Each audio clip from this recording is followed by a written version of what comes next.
The meeting to order. I'll let you know, to those of you who have not been here before, what the procedure is. We have a number of items on the agenda, and with respect to the conditional use permits and other hearing items, we'll first call upon staff to give us a report, following which questions may be asked by members of the commission of Mr.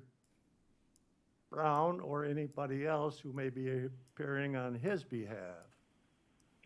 Following that, I'll call for the petitioner or the respondent. I think there's one of those tonight, respondent that is, to either give their, what they have in mind, or alternatively, what their response may be.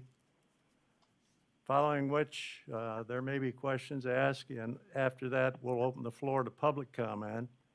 First, for those who speak or have something to say on behalf of the petition, and then those who may have something to say in opposition to it. Keep in mind that you should not talk amongst yourselves. Any comments should be addressed to the chair and only from the rostrum. And if you're going to be coming up to speak, please give us your name, address, and then go ahead and launch into it. Joan, will you call the order? Or the roll call, excuse me, I should say. Commissioner Scott, Here. Commissioner Ensted, Here. Commissioner Poppins, Here. Commissioner Albers, Here. Commissioner Hogan, Here.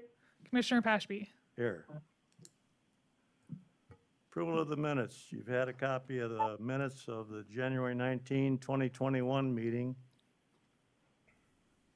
May I hear a motion to approve? I'll make a motion to approve. Any Scott? discussion? All those in favor say aye. We need a second. Aye.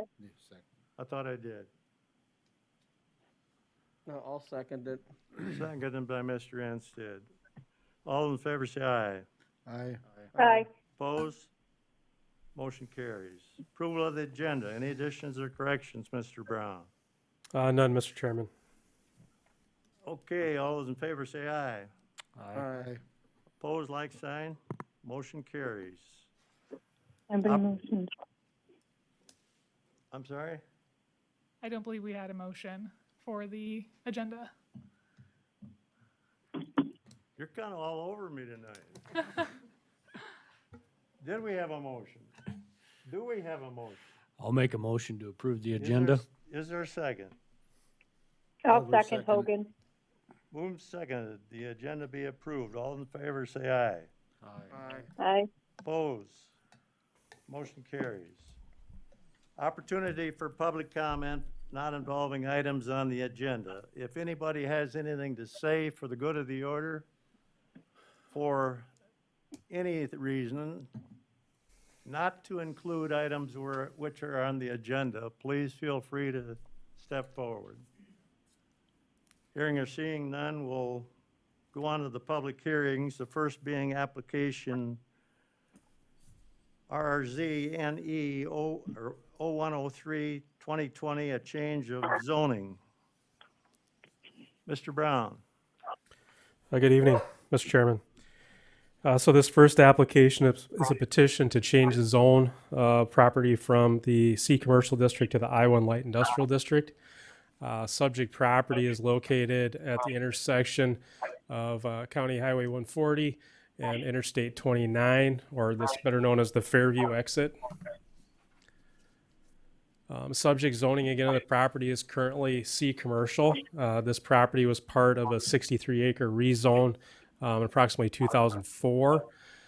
Subject property, all subject properties are developed except this adjoining property to the east and lake zoned.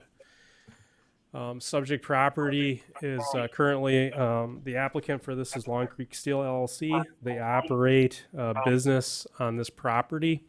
Over the years, the property's been improved. Currently, there's a complex of approximately 97,200 square feet of structure that is utilized for light manufacturing. This was a shot that was taken of the property.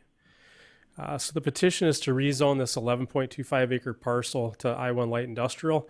Staff has been in contact with the applicant. There are plans to improve on the property, add to the existing building.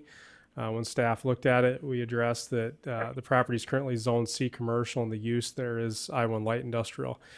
So the applicant submitted a petition to change the zoning so that future additions to the property would be in conformance with the zoning regulations. As part of the staff analysis, you saw as staff's analysis of that this property is future zoned, or future land use would be rural commercial industrial area. All adjacent properties have been developed except for this property that they own, which is item number 2 on the agenda tonight. So we don't feel this will have an impact on surrounding properties, and as well it is in conformance with the comprehensive plan. With that, staff does recommend tonight that you would make a recommendation to the Board of County Commissioners to change the zoning of this parcel from C commercial to I-1 Light Industrial. With that, I'd be happy to answer any questions you have for staff at this time. Any questions of Mr. Brown?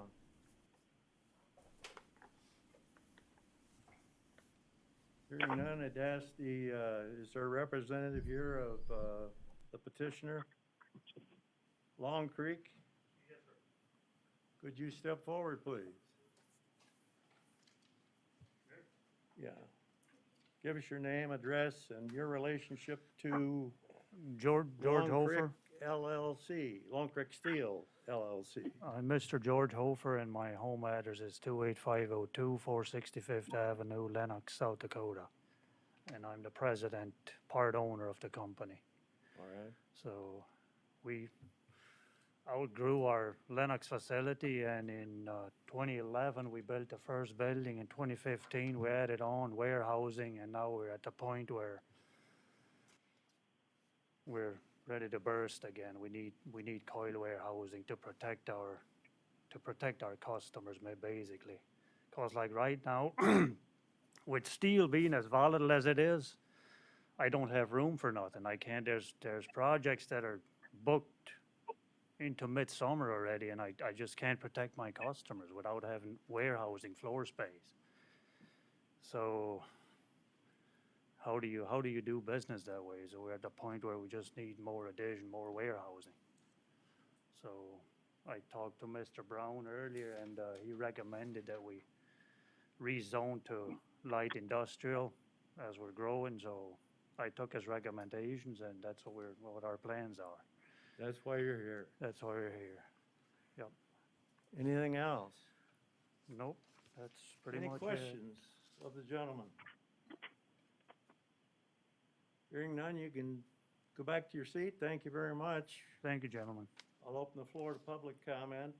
Are there anybody, or is there anybody here who would like to say something on behalf or in favor of the petitioner? Anybody against? Seeing none on both, we'll close the floor to public comment and entertain a motion.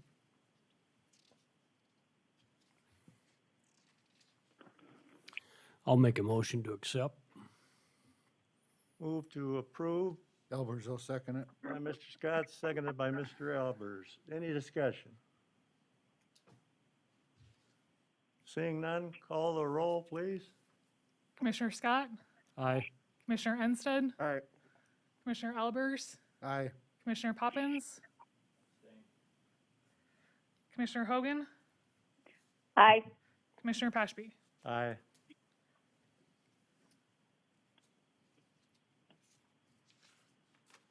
Motion carries. Thank you, sir. You're free to leave if you are so inclined, or you can stay on and enjoy the, He's got the second one too. He has oh, you got the second one. I'm coming up. I'm sorry. Go ahead, Toby. I was trying to get you out the door, but you got to hang on for a bit. So this next property is the same area at the intersection of 29 and County Highway 140, again, the Fairview exit.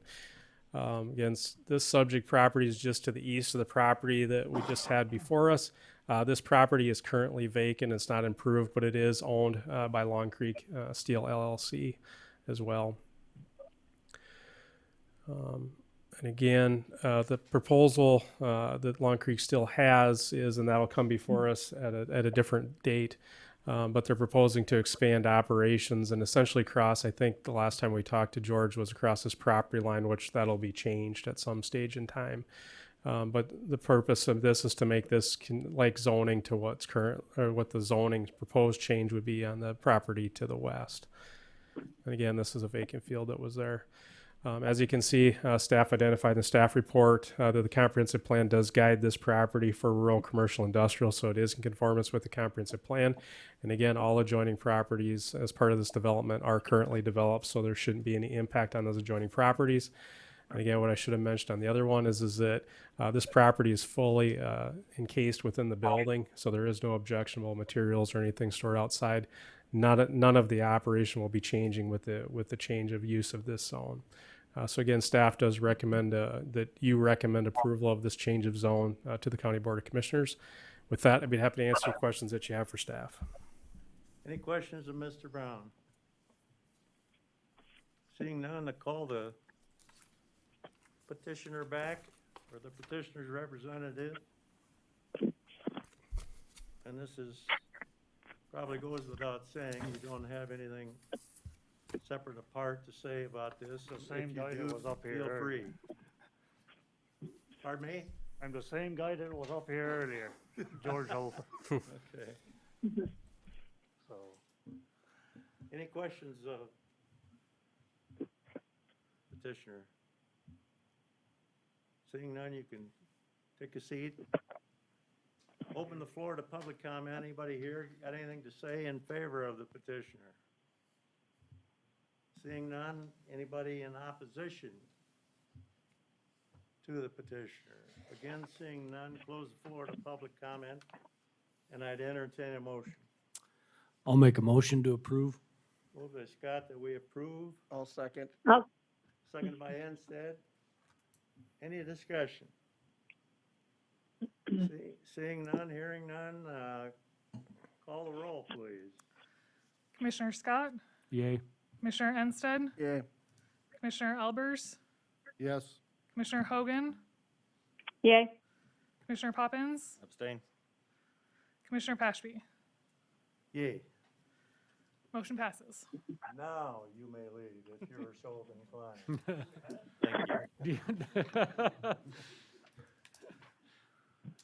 Item number 3, application for a conditional use permit.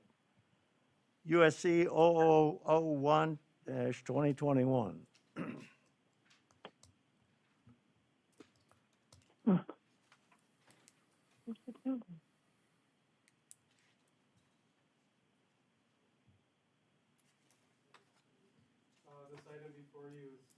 This item before you this evening is a petition or an application to transfer one building eligibility. Original parcel summarized would be Northeast Quarter except Wareling Edition and Tract A in Section 19, Township 100 North, Range 51 West. It'll be transferred to Lot 1 and Tract 2 of Hieronymus Edition, which is right next to it.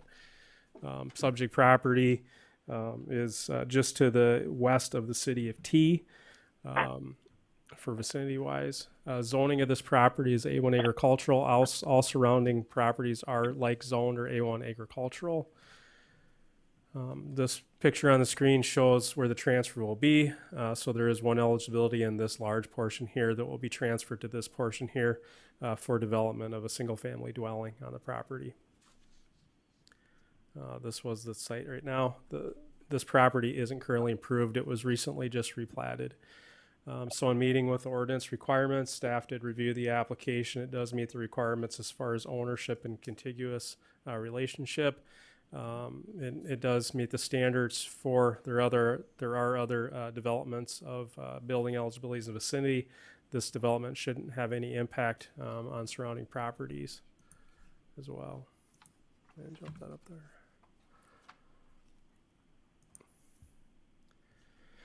So as part of the staff analysis, staff does recommend approval with the findings and conditions that are shown in the staff report. With that, I'd be happy to answer any questions that you have for staff at this time. Any questions of Mr. Brown? Seeing none, hearing none. Is the petitioner present tonight?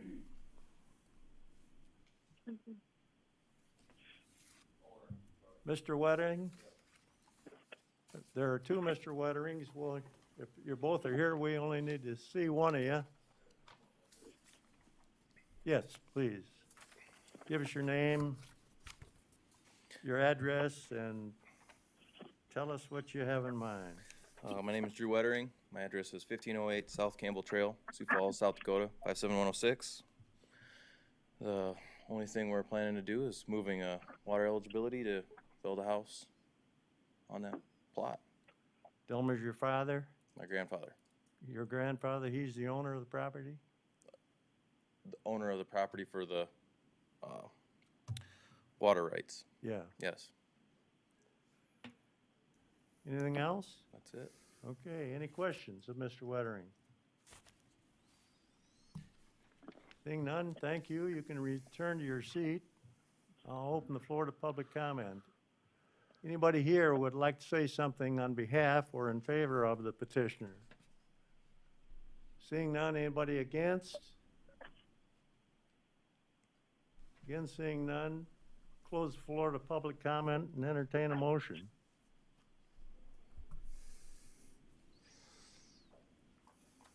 Come on, folks, it's cold out. I'll make a motion to approve. Move by Scott that we approve. I'll second Hogan. Moved and seconded that we approve the petitioner. I would second with the conditions, of course.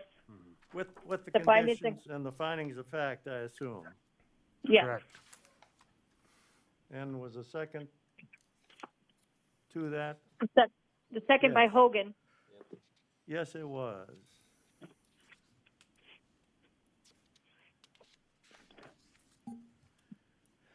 Any discussion? Hearing none, call the roll. Commissioner Scott, Yay.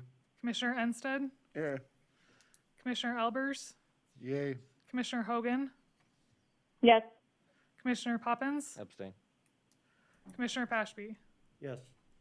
Motion passes. Item number 5, application for conditional use permit USE-0112-2021. Are we on number 4? Did I skip one? Yeah, I think we're on 4. Excuse me. Application for, item number 4, application for conditional use permit to allow motor vehicle sales, display, and service. 004-2021. Mr. Hogan.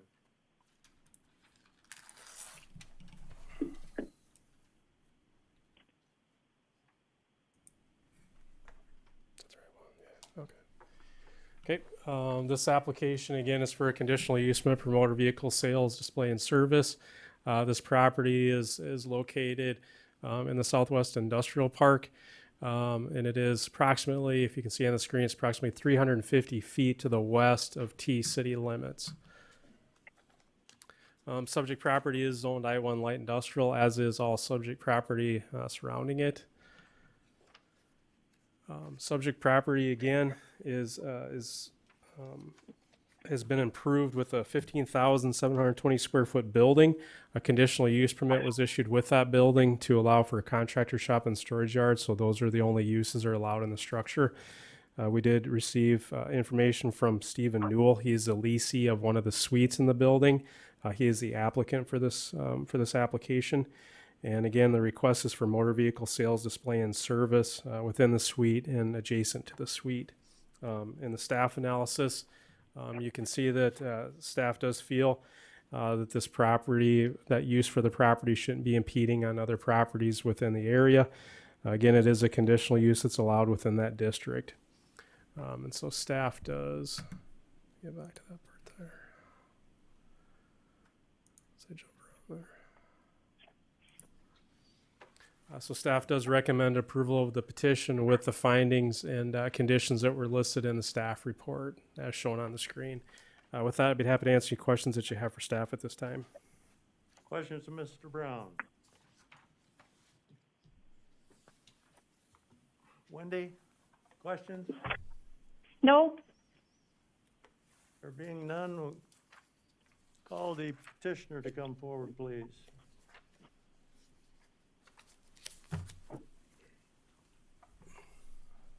Stephen Newell, 4905 South Emma Lane, Sioux Falls, South Dakota. I am the owner of the dealership that I'm trying to run there. Are you running one right now? Technically for my grandparents, but they are retiring and I'm moving on. So this is Or moving in? moving on. So On the that- property? yes, yeah, Okay. yep. So I it's just a startup. So small dealership, nothing big.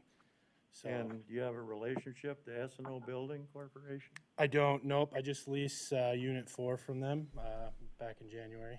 I take it they have no trouble with what you're doing? Nope. He signed off on the conditional use permit when I turned that in. So Go ahead, I interrupted you. he signed off on the conditional use permit when I turned it in. So Did he have anything else to say? nope. Any other questions of the petitioner, Mr. Newell? I do. Yes, Wendy, go ahead. I'm sorry, did you say it was Stefan? Is that how you Yeah, pronounce it? Not- Stefan. Yep. Okay. All right, Stefan, you're aware of all the conditions that were put on there? Like, you are limited to the 5 parking spaces in the front and the fenced area? Are you aware of that? Yeah. Yes. Does that I'm the way I look at that is I have the 5 spots up front, so 5 cars up front, and then whatever I can fit in my space in the back. Right, okay. I Yep. just wanted to make sure that you were aware of the conditions that were put on there if you were approved, so, Yep. okay, okay. Any other questions? If not, you can resume your seats Thank you. and open the floor to public comment. Does anybody have anything on behalf of or in favor of the petition? Seeing none, anybody who has anything to say in opposition to the petition? Again, seeing none, close the floor to public comment and entertain a motion. I'll make a motion to approve, with the, including the facts and findings in the conditions. Moving second, or excuse me, is there a second? Second, Albers. Moved by Hogan, seconded by Albers, that we approve the application, subject to the findings of fact and conditions. Any discussions? Not call the roll. Joan, please. Commissioner Scott, Yay. Commissioner Ensted, Yay. Commissioner Albers, Yay. Commissioner Hogan, Yay. Commissioner Poppins, Abstain. Commissioner Pashby. Yay. Motion passes. Okay, Mr. Newell, good luck to you. You're free to go if you're so inclined. Turn my car on, would you please? Item number 5 on the agenda, application for a conditional use permit to allow warehousing to exceed 20,000 square feet. This being USE 0112-2021. Mr. Brown. Okay, Mr. Chairman and Board, the applicant for this is Red Roof Rentals LLC. They own an approximately 1.26 acre parcel. This property, as you can see, is about 1,000 feet to the west of the City of T corporate limits, about 1,200 feet to the east of City of T corporate limits. Subject zoning of the property is I-1 light industrial. Joining properties are like zoned except the property to the west, which is zoned commercial, but it's actually utilized for about the same purpose as the subject property. Property is currently improved with a 14,400 square foot building, which was issued which is not issued a conditional use permit, but was operated as a warehousing type structure. This is a picture of the subject property. So the applicant has submitted plans to build an additional building with approximately 8,640 square feet. That would bring the total to over 23,000 square feet. The ordinance does require a conditional use permit be issued in the C commercial district if building on the subject property is over 20,000 square feet, which this is. Staff did review the application with the ordinance and does feel that the conditions for approval are met as far as what the proposed use is and as far as what the zoning of that property is. So with that, staff does recommend approval of the application. I get here once. Staff does recommend approval of the application with the findings and conditions as listed in the staff report. With that, I'd be happy to answer any questions that you have for staff at this time. Questions of Mr. Brown? Anybody? Seeing none. Go forward, Mr. Haas. Is Mr. Haas here? Is there anybody here on behalf of Red Roof Rentals?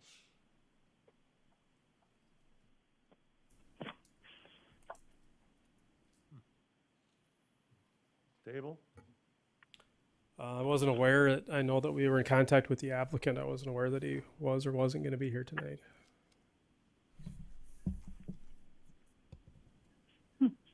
Yeah. I guess if you want to continue the public hearing and see if there's any objections to it, and then you can decide as board if you'd like to table it or not.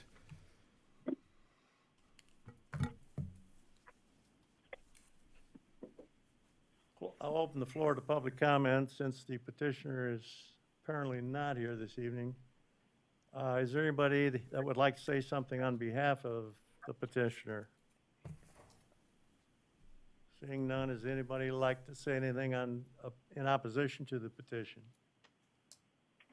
Not close the floor to public comment. I'll entertain a motion.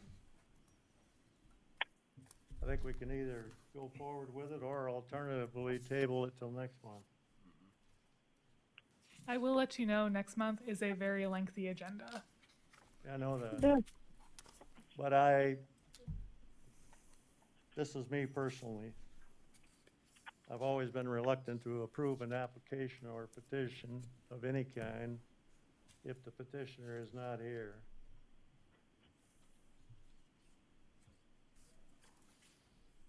But be your guide, whatever it is. No, I agree with you, Chairman, and I think, I'm gonna make a motion to table. Is there a second? I'll second it, Albers. Moved by Scott, seconded by Albers, that we table this particular petition. Any discussion? If not, call the roll. Or the Commissioner Scott, Yay. Commissioner Ensted, Yay. Commissioner Albers, Yay. Commissioner Hogan, Yay. Commissioner Poppins, Abstain. Commissioner Pashby. Yay. Motion passes.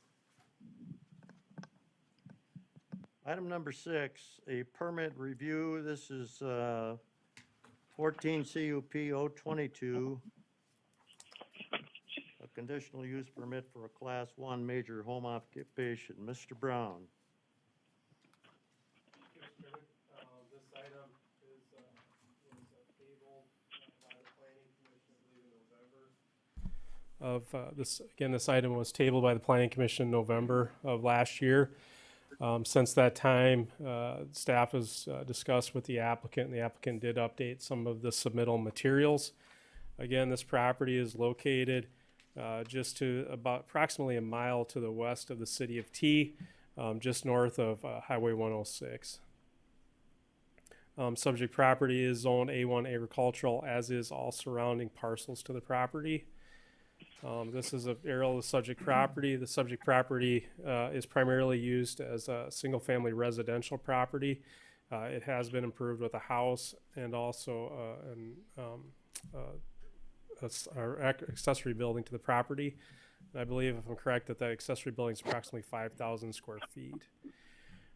As part of the staff analysis, I'll just go through this briefly, is that this property started out in approximately 2014 on a compliance issue. There was a complaint received on the property that there was a contractor's business being run on the property. Previous staff then worked with the landowner to submit an application for a Class 1 major home occupation. That Class 1 major home occupation was approved by the Planning Commission. As part of the Class 1 major home occupation, as you're aware, there are standards within the ordinance that can't be varied or can't be changed as far as what the conditions of what or standards for operating those are. That property owner that received the conditional use permit then sold the property to the current landowner, the Spielmans.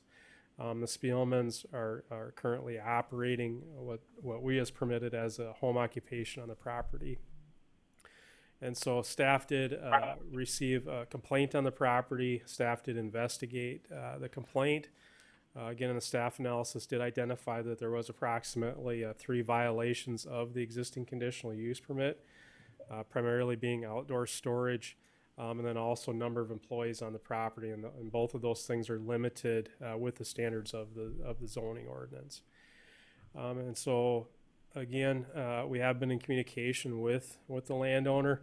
The landowner did submit an updated site plan of the property. And as part of the site plan, they've also constructed a fence on the south part of the property as a means to kind of isolate some of the outside storage of materials on the property. They've also, at the previous public hearing in November, there was some issues arisen by some of the surrounding property owners about the vehicles associated with the home occupation that were going north on the property, and were creating some issues with some of those property owners. So the applicant or landowner did agree that all ingress and egress of those vehicles would go to the south of the property. That would be a shorter distance essentially to get to County Highway 106. Staff did again go out on the property, close to the property on February 5th, and did take some pictures. And this is looking directly to the west of the property at the driveway entrance there. So there's some vehicles and things. And then this would be a picture of the fence that was constructed. This would be on the east side of the property, going towards the south. This is our county staff vehicle, so that's why that car is parked there. And so as part of the staff analysis, staff's identified that this is brought to you before as a review. The board does have the ability to act on this review this evening after, of course, public comment.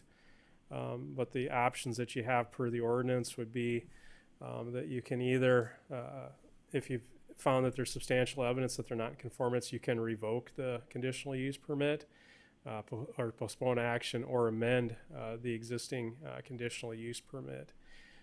And with that, I'd be happy to answer any questions that you have for staff at this time. So with the existing home occupancy, does that leave room for any outside storage? So on the screen this is an excerpt of the standards for a Class 1 major home occupation, and number 7 specifically says no outside storage, display of goods or merchandise or external evidence of the occupation shall occur except as outlined in this section. And so again, the landowner has submitted an updated site plan which shows that there's some screening. It's up to the board tonight to decide if that screening is acceptable for coverage of the storage on the property. What about the size of buildings, Toby? Is there anything in there for that? Yes, so it would be number 4 of the standards of the ordinance is that an addition dwelling up to 2,000 square feet of accessory building space may be used for the occupation. And so you're going to say, well, we did permit a 5,000 square foot building, but that's acceptable as long as only 2,000 square feet of it's being utilized for the occupation. Is that the case, Toby? At least at the moment? Only 2 of the 5 is being used? Well, we haven't been onto the property, so I can't tell you that's being used or not being used for it at this time. Mr. Spielman probably tell us. Correct. Yep. The other item, in addition to the driveway, was the number of employees. Tell us about that. So standard number 3 of the ordinance says employees of the occupation shall be limited to residents of the dwelling and up to 2 non-resident employees, not to exceed 4 employees on the site. Through the testimony in November and then also through just some staff viewing off the site, we've identified that there's a number of vehicles on that property.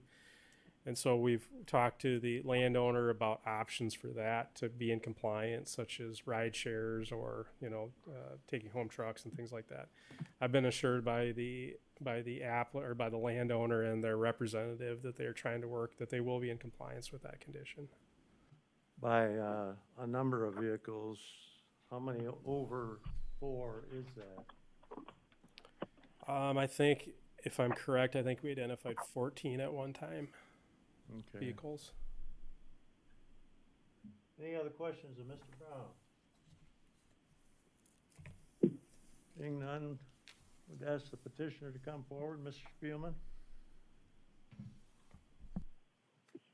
Josh Spielman, 27169 467th Avenue, T, South Dakota. Please pull up your mask. Thank you. Yep. So after the last meeting, we hired an engineer to do a site plan to turn into you guys.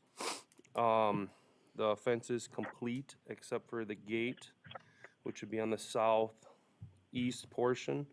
We have a contract signed with American Fence to put an electronic gate across there. The north-south berm is complete along the east fence. The east-west berm would be along the south fence. We would need time to unfreeze. We put a substantial amount of rock and gravel down, and it's all frozen, so really don't want to waste that.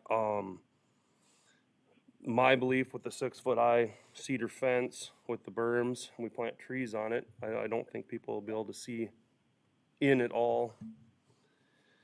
The traffic, we have directed everybody to the south to make all the neighbors happy, and it minimizes traffic, and there's nobody on that little section. I'm working with my insurance company at the moment. We're hoping to have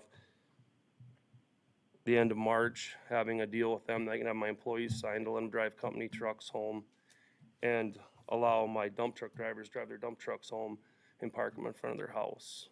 So right now, with it being cold and stuff, it's pretty tough with everything being a diesel.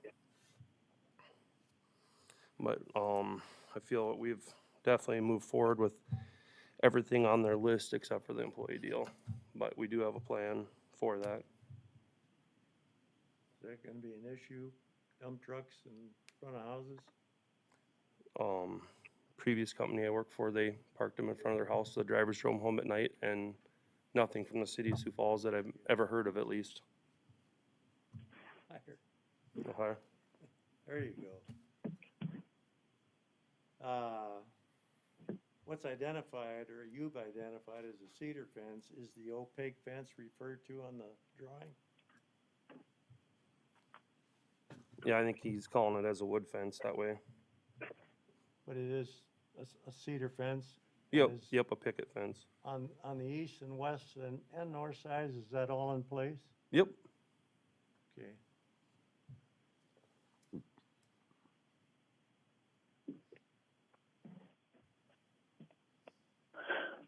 Do you have anything else? No, sir. Anything? Questions? So, Eric? yeah, so the fence is 6 foot tall, correct? Yes, sir. And then what kind of equipment's behind the fence? There's dump trucks, a semi and a lowboy, skid loaders, trailers. Excavators, payloaders? Nope, mini excavator. I pulled the big ones out just so, put them on developments. Okay, I so they understand aren't ever people- on the It was property? an eyesore and it stuck up way high, so we pulled them out for everybody. Okay, so they aren't ever on the property, or? The mini stuff is and all that right now, but the big ones are not. That's my only, I was just thinking about that. I mean, a 6 foot high fence doesn't cover a lot of big equipment. Nope, it does not cover the excavator at all. You mentioned about the traffic, and currently and I've been by this site numerous times. And currently, there aren't any houses to the south, and so today, that seems like an okay plan to go there, but what happens if they start building houses to the south of you? What's your plan? Long-term goal, I'm hoping within 2 years I can put up a shop right off the T exit. With just buying this place and the cost of it, it's not in my wheelhouse at the moment. That's all I have, Chairman.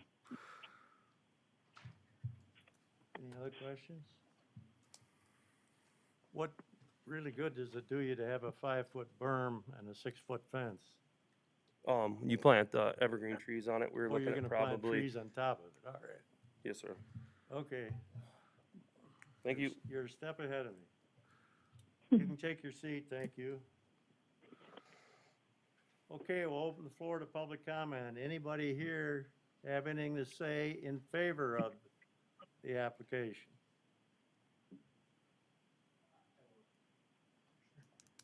Colin Fink, home address is 3520 East Prairie Wind Street, Sioux Falls. I represent Josh Spielman and Spielman Excavating, an attorney in Sioux Falls. And I've been working with Josh through this process since it came up, and Spielman's purchased this property with the intent, like he kind of just indicated to you, Mr. Pashby, that this is not a long-term goal for him, and frankly, it's a means to get by to the point where he can do that other plan where he's got his shop that's an actual facility shop that's probably put somewhere a long ways away from here where it's meant to be. And I think if the commissioners remember, I mean, it was 3 months ago now that he appeared before you guys before.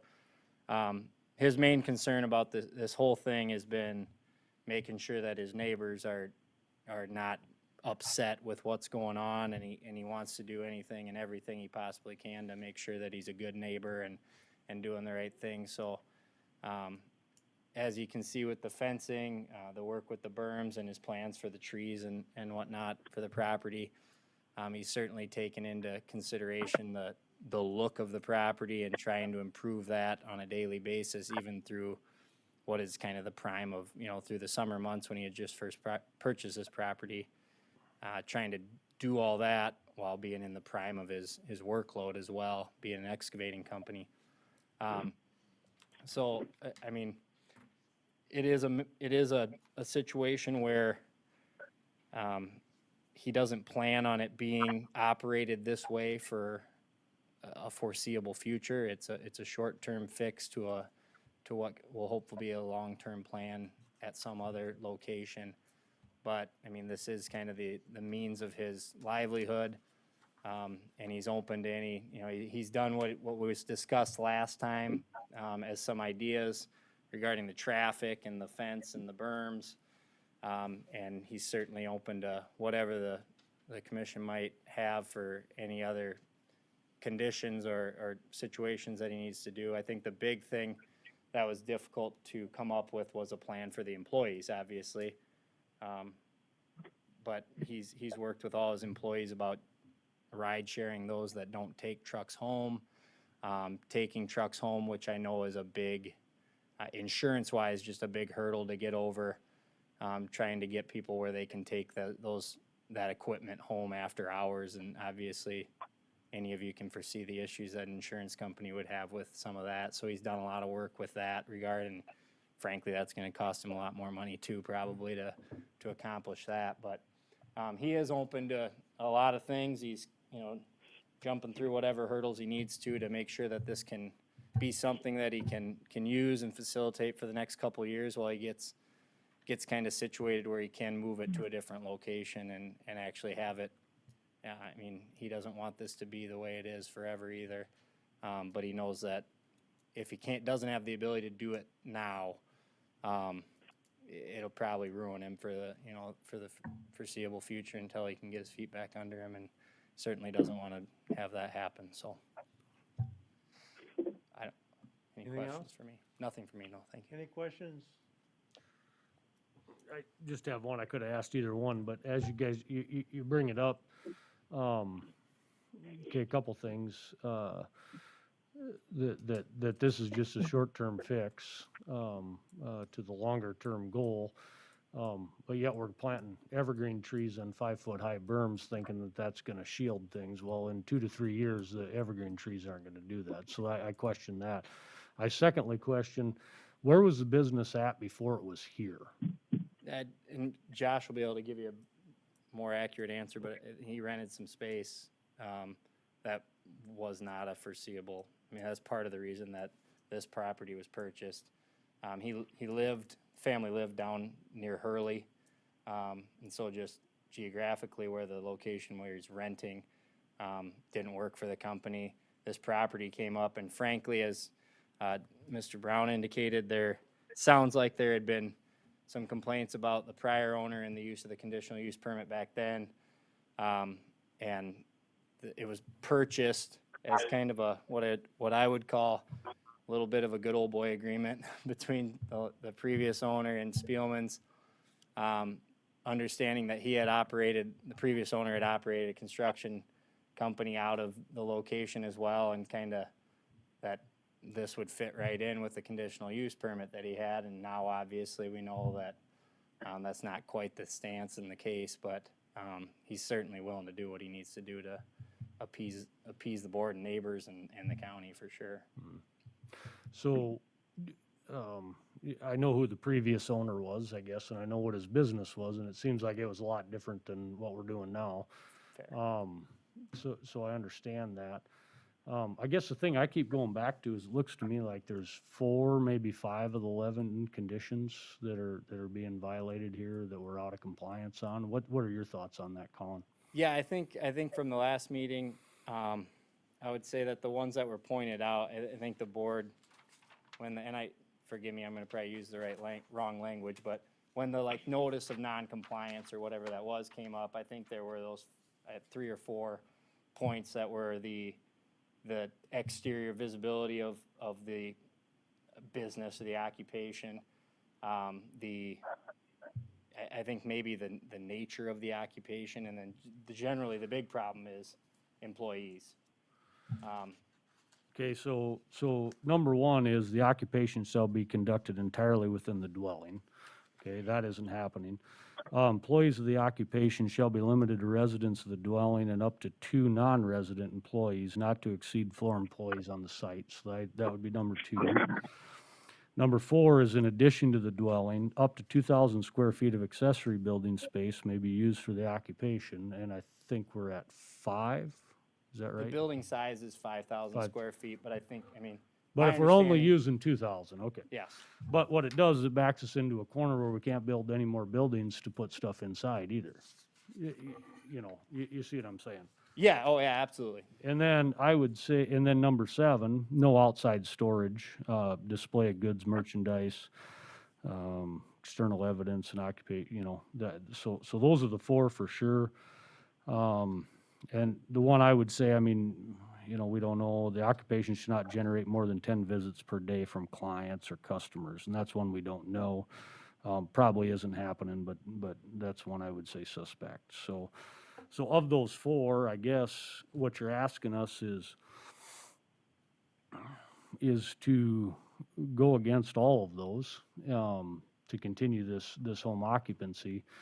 And my fear is what do we do then with everybody else that wants to, that we've said, no, you can't do that for. And I understand Mr. Spielman's situation, but you also have to appreciate what you're asking us to do.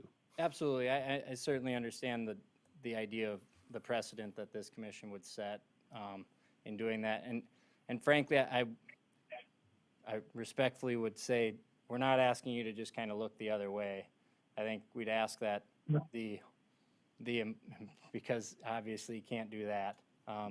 We'd be asking to interpret the language liberally and say that, the no outside storage, display of goods, that language. It's our understanding that in the past, the commission has, and I certainly can't say that it's this specific commission that's done that, but has considered fencing and some sort of shielding or whatever the language is to cover up those things has been sufficient in the past.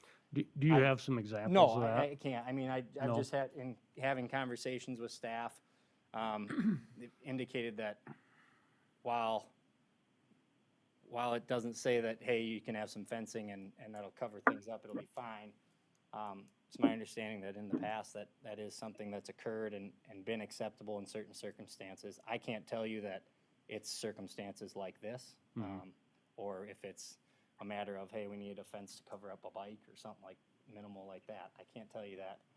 Which you can understand would be two absolutely. completely different deals. Absolutely, Yeah. and that's why I can't give you a specific example that would say, hey, here's an analogous situation at all. So I certainly concede that. But I would say that there are, in terms of what a conditional use permit is meant to do, the policy behind having them is to make sure that these neighborhoods are not complete disasters full of ugly equipment sitting around and rotten. And although a property can be in compliance with certain codes and certain permits and things of that nature, we all can point to certain properties around the county that have issues and that this board has seen a number of times, I'm sure, that are, while in compliance, are not what we want to see on our county properties.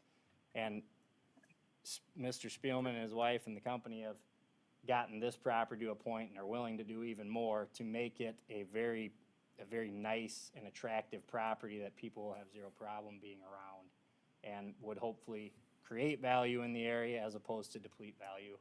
And I know he's willing to do that. And so to look aside from just the black and white language of the conditional use permit, I'd ask that the board, look at the language, interpret it liberally. I understand that that's not, you guys get to interpret that language to some extent, certainly.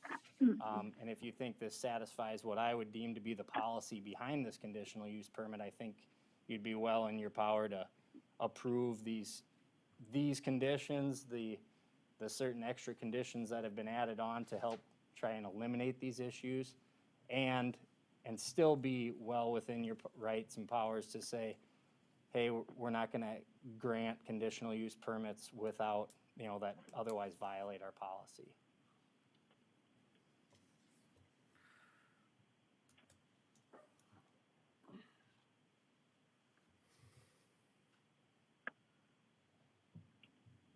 Anything else? That's all I got, if there's Any no other other questions questions. of him? Thanks, Colin. Thank you. Thank you. Okay, did anybody need to get Mr. Spielman back for a question? Okay, open floor to public comment. I guess I've already opened it. Anybody else who has anything in favor of the application? Seeing none, anybody who objects? You've been kind of antsy back there. Now you can step forward. Not against, but just to get my opinion, because I was here last time too. So I was the ones that was concerned about all the traffic, so. Give us your name, your address. Brian Corner, 27122 467th Avenue, T I'm South. sorry, I missed it. Brian Corner. The Can name, you speak in the microphone a little bit? Brian Corner, okay. thanks. 27122 467th Avenue, T, South Dakota. So I'm just up the road. My concern last time was just the traffic and stuff like that. And so, I mean, it's up to you guys what you want to do with the fencing and stuff like that. As far as from north-south traffic, the fencing does nothing. I mean, you can still see everything from the south, east-west traffic on the highway. Yes, the fencing does a good deal. And so, because I'm not against him. And so my big beef last time was the traffic. Because between the employees and the trucks and everything, because every single piece of vehicle and everything that was going out there came to the north. And so what I used to know out there, it was completely changed. And so since then, though, he has completely rerouted traffic to the south, and it's made a major difference. And so I'm totally on board with all that. And so it's up to you guys on your decision on as far as how the property looks. That's not my concern. It's just like, you can judge that yourself. My biggest thing is the traffic that was going to the north, and so, and he has since changed that, and so I'm all for that, and so that's been really good, and so, and things like that. Fencing, things like that, short-term stuff like that, I mean, that's your guys' decision. I mean, yes, to the south it blocks it, north-south it doesn't, but that doesn't bother me that there's a ton of construction equipment in there. I mean, that's just the way it is, and that doesn't bother me one bit, because I don't live in the city, I'm used to that, so it doesn't bother me. My biggest thing, and what I would like to see written into this permit, though, is that all commercial traffic or business traffic goes in and out from the south. I mean, and so that's what my big push is for, so that if it is approved, that it is written into it that all business traffic comes and goes from the south. And so, and hits that main highway in T. So that's what I'm looking for. He's definitely done improvements. I mean, and the traffic is the biggest thing. I mean, and that's what, the last time we met in November, I think you guys had 6 letters from our neighbors that were complaining about the traffic, and so that has since been resolved, though. I've talked to most of them before this meeting. They're all happy with it, because all the traffic is coming, going from the south, and so that's our big concern with it, so, yeah. And if someday he builds a shop, great, that's awesome, but I mean, or if he keeps it there, that doesn't bother all of us. The biggest thing was just all the truck traffic, the employee traffic, you know, there's 15, 20 cars going in and out of there a day, in the morning, out at night, you know, plus the truck traffic, you're talking 100 cars a day almost, between cars and trucks and stuff like that, you know, and so that was our big concern. But he has since rerouted that, and that's been a plus, so, and. We assume that some of that traffic is gonna be ameliorated by just the number of employees who are gonna be traveling together, whatever. Yep. Well, that's not my concern. Is like, my concern is if it comes in and out from the south, I don't think ride sharing and all that stuff's the answer, but if the traffic comes in and out of the south, it hits that main highway, which is, he's really close to, then you hit that main highway, and then it avoids our neighborhood and everybody up to the north and to the east, so. So, yeah, currently there isn't any houses to the south. What, No, and I What- don't think you'd get any houses built to the south, because he's only a half mile maybe from the highway. I don't even know if you'd even get houses between him and the highway. I don't think you would. what, how come? Just because of the way that's zoned, I don't think you'd get it. I mean, what are you, half mile, quarter mile? What are you? Just how close he is to the highway, he might be maybe a quarter mile between him and there. I mean, maybe if there was a It's a half a development that went mile, in, probably quarter, Or, half, yeah. So, quarter. yeah, I'm not Yeah, saying, you could I'm build not saying there houses, you couldn't could be, build but yeah. houses to the south as well. Yeah, there could be. And, oh yeah, into that neighborhood, there's a huge neighborhood to the south, but that doesn't Yeah. have to do with this, but yeah, so. I just, and I'm not the expert, but I'm just saying, I don't think there'd be that many houses between him and Sure. the highway, so. But I mean, you know, it's great that they're not going by your place, but if they end up, Yep, if we write that into it and they end up, and somebody puts a house down there and they gotta Yep. drive by it, well, then they're in your shoes. Yep, It's the yep. same deal. yep, I'm looking out for my best interest, Mhm. exactly, so, yep, I am. Yep. So. So then the neighbors that all wrote letters complaining about this, you have talked to them and they're all okay with the way things are looking It's right been now? much better since November. Yep, Okay. that's, none of them are here, and none of them wrote additional letters, so, yep, because he has definitely rectified the traffic, so, Okay. Any other questions, Mr. and that's all I'm Sullivan? here to represent, is just the traffic from my house, and so that's all I'm looking for, so. Thank you. Yep. Good. Thank you. Any others who have anything to say by way of opposition to the petition? I'd make just a note to clarify something there, if I could, Mr. Chair. Go ahead. Colin Fink again for the record. I think if Toby could scan down, on the site plan, there is the language there on the site plan that was asked by staff to be added. Specifically, I guess what we'd be asking is that this commission adopt this site plan as I don't know what the correct language would be or the correct verbiage would be, but essentially an exhibit or an attachment to the conditions so that language, the all ingress and egress of company vehicles, including employee traffic, would be to and from the south of the property. So, Other than company vehicles and employee vehicles, there are no others, are there? correct, I mean, I would, yeah, I mean, As a if- practical I suppose if a friend comes to visit the Spielmans, that they can come from the north if they want, I suppose, and, you know, but for the occupation purposes, anything that's coming in or out of that property would then, as a condition, be directed to the south of the property. And I know that was Mr. Corner, one of his main concerns is that something be written in, so we did that, and that was, at the request of the staff, thought that would be a good idea to include that. And we'd ask that this site plan be implemented somehow as an attachment or an exhibit to the conditions, so that it's clear that, you know, Spielman's can't tear that fence down and be in compliance with what this commission sees as a part of this conditional use permit. We certainly expect that all those things should be implemented and should stay implemented and stay kept up. Okay, So- thank you. Thanks. Anybody else by way of opposition? Not to close the floor to public comment, entertain a motion. And I think if somebody was gonna be so inclined to approve this, it would be subject to the conditional use permit being amended to include all ingress and egress to the property shall be from the south. I would just recommend that you would add a condition to include the site plan dated 1/11/21. If you so choose to amend the permit. All right. Say, Toby, have you had any other complaints on this property in the last couple, 3 months?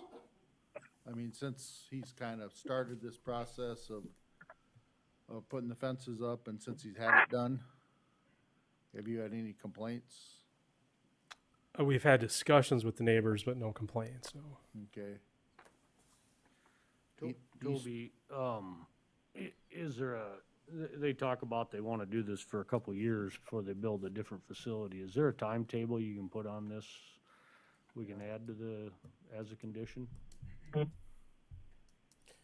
Yeah, I mean, you could add a condition that we would re-review it. I guess I'd ask Mr. Spielman how long he thinks. I mean, 3 years, 5 years, whatever it 2 might be. years. But you could add that as an additional condition that we You would could. re-review this in 2025.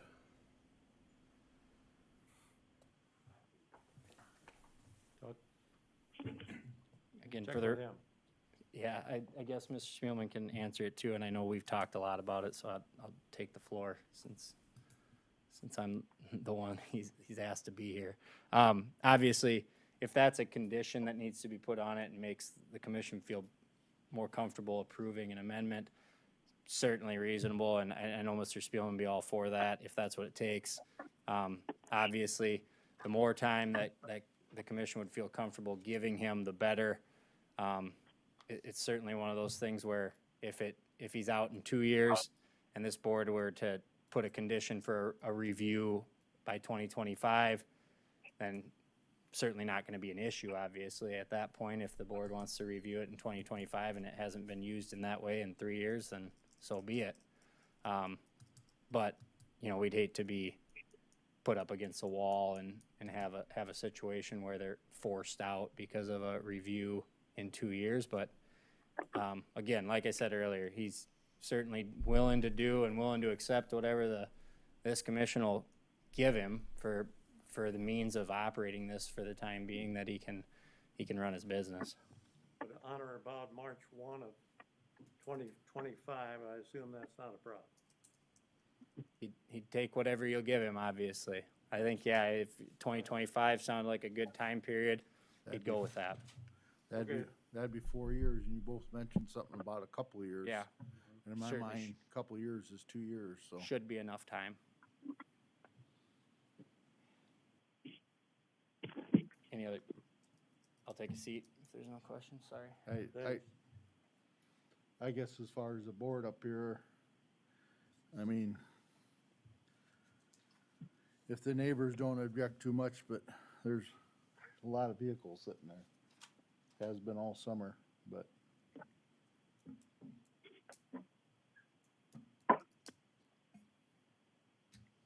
And if I can just interject here, this is Hogan. I just think, I know one concern was if houses get built to the south. I mean, I would assume somebody who's going to build a house out there is going to go and do their own reconnaissance on the area and check it out. I mean, they're going to see that there's obviously a business run out of there. So they're going to see, the equipment. They're going to see what's going on there. So they're going to know that there's going to be traffic. So I myself personally don't want to deny this just solely for that reason. Because I mean, if I'm going to build a house somewhere, I'm going to go and check out that area first. I'm not just going to say, oh, that's a good place and go build a house. I'm going to see what the area is like first,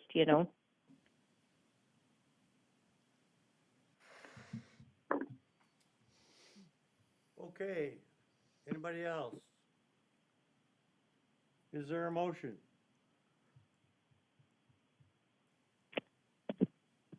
I would like to, this is Hogan, I want to make a motion to approve it, but include the site plan that was dated 1/29/21, and then also include a review of the permit in March of 2025. Is there a second? Does she have the, traffic all going to the south? Yeah, that's on the site. plan. That's, okay, that's the site plan right there, okay. Yeah, go ahead. Get it on the I'll- floor. I'll second that. Okay, it's moved by Hogan, seconded by. With- Pardon me? With that site plan deal on the vehicles all going to the south and that stuff. Yes. And I just think 4 years is a long time. I don't wanna push them, Let's compromise, say but 3. I really, I guess I'd like to see if we start having complaints or if there's some issues there, the guy could do something in the meantime. I mean. Well, I don't think this forecloses us from anything. Well, it really. Depending upon what he does with his property and the extent to which he becomes a nuisance. Because he's still, I feel, gonna be out of compliance with a lot of vehicles and that stuff out there. If there's a lot of complaints of some kind, and you say there isn't, if you've talked to your neighbors and they're all happy and that stuff, I really don't have no complaints on it. Well, what you could say then is, you leave it at March 1 of 2025, and Wendy, I guess this was your motion, or put it at March 1 of 2023, Like, unless the issue comes before the board or commission at an earlier time. well, it could stay at 2025, because all of a sudden if Toby starts getting 10 phone calls a day, you guys are gonna come and reopen this. That's exactly right. So we could just leave Right. it at that 2025. Okay. I mean, especially with the way the world is now, I mean,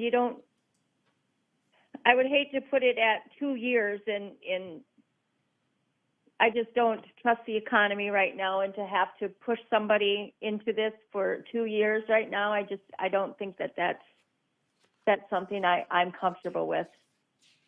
Okay, Okay. it's been moved and seconded that we approve the application, subject to the site plan being attached, and we take a look at this, on or about March 1, 2025. Any further discussion? Hearing or seeing none, call the roll, please. Commissioner Scott, Nay. Commissioner Ensted, Yay. Commissioner Albers, Yay. Commissioner Hogan, Yay.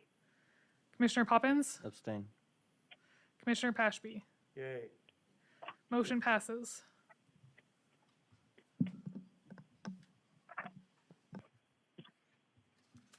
Okay.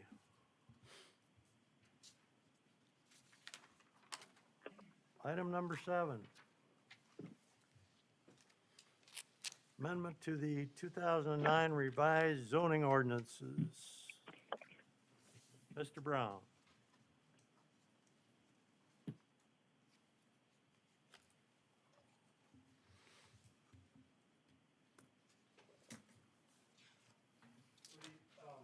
The planning commission has recommended a couple of versions going back to the ad hoc committee that was formed, to look at section 1209 of the zoning ordinance, specifically for continental heating operations. Both of those recommendations by the planning commission were tabled by the Board of Commissioners. And so the Board of Commissioners has worked on a draft, and they've requested that draft be sent to the Planning Commission for review and a recommendation. So tonight is the time and place for a public hearing to consider an ordinance that's been sent down by the Board of Commissioners for your review and recommendation. In addition to this public hearing, the Board of Commissioners did recommend that staff send out letters to all the permitted conditional use permits that are operating concentrated animal feeding operations in the county, as well as staff did send out direct mailings to organizations and groups that are for and against concentrated animal feeding operations in the state. And so all of those people have been directly invited, as well as this has gone through a public hearing notice requirement. And so I'll briefly kind of walk through the changes. And again, this is section 1209F, specifically concentrated animal feeding operation setbacks within the zoning ordinance or zoning regulations. So the first part of this is really just a clarification. This is the only section of the ordinance which mentions separation distances. All other mentions of or what I'll call setbacks in the ordinance all refer to setbacks. And so just for consistency purposes, because when staff will say, well, there is a separation distance for CAFOs, we get kind of a weird look from people. So the people understand what a setback is, though. So really the first part of this is really just to simplify the language or clarify the language. The second part of this is currently right now the wording is that setbacks shall be measured from the outermost point of the feedlot to the structure use as identified in the setback chart, and that's the chart below. And so this is some language that we've looked at before, but this would change that to say the distances between the concentrated animal feeding operation and a structure or physical feature is measured from the nearest wall of any confinement building, the nearest edge of any manure storage structure, or the nearest fence line of any open confinement lot to the nearest wall of the structure outermost point of the physical feature. And so really it just builds upon what that existing language is for how the setback is measured. And again, the next part of this is just clarifying that it's an exception that you can be achieved through the waiver process, but then again clarifying separation distance to setback. And then the actual setback chart, it looks like there's a lot of changes, but there's not. The only real change is to Class C for dwellings and churches, schools, and businesses, and that's to increase the Class C from 1320 to 1980. The rest of the red in the chart is basically showing if it missed feet in the chart or if it missed mile in the chart. We just clarified what that was. There was just some missing numbers there. And then the next part of this ordinance is that we amended the ordinance, I believe in 2018, to include language with the South Dakota Odor Footprint Tool. And this is a tool that's based out of South Dakota State University that's an estimating tool that allows the applicant to plug in into the chart what type of operation they have, and then the chart then identifies what the odor annoyance free area would be. And so again, this is just an estimating tool. And so the staff is just recommending, we've talked about this in the past, is just removing that provision from the ordinance because it is an estimating tool. And is there good justification for that to be a standard or a law in the ordinance? Then the next part of this is really a complaint process. And so we do periodically receive a complaint from neighbors, adjoining property owners of concentrated animal feeding operations. Staff does investigate those complaints, as we do investigate all complaints. However, as you are aware, that staff is investigating it for the ordinances that are in place. And so there isn't a nuisance ordinance for odor, and so it's not a nuisance violation. And then the second part of it is, as part of the conditional use permit process, we don't specify that there has to be a certain odor threshold or odor, essentially annoyance free level. And so typically then when we respond that, there's no violation of the ordinance or a violation of the conditional use permit, the complainant then addresses, well, what's our next course of action? And so really what we want to do with this section is just add some language in there so that we could get some mediation. And so we get the parties into the room and they can identify essentially what the issues, complaints are, and see if there's any remedies that we can work through, much like the board did on that previous application tonight. And so that was really the kind of a real quick version of what those proposed changes are. And again, these are changes that are recommended or identified by the Board of County Commissioners that they've sent down for you for comment. And so tonight you can conduct a public hearing and you can recommend approval, you can recommend denial, or you can recommend amendment of this draft before you tonight. And with that, I'd be happy to answer any questions you have for staff at this time. Questions of Toby? Toby, what's the main reasoning for changing the setback or increasing the setback distance on a Class C? Well, I think going back to the ad hoc committee, there was always discussion about there's the same setback for a Class C and a Class D. And of course, there's numbers differences between a Class C and a Class D. And so there's always been discussion about making a difference between those two. And essentially the 660 increase came between what's the difference between a Class C and a Class B. So that we're incremental with how we do the setback.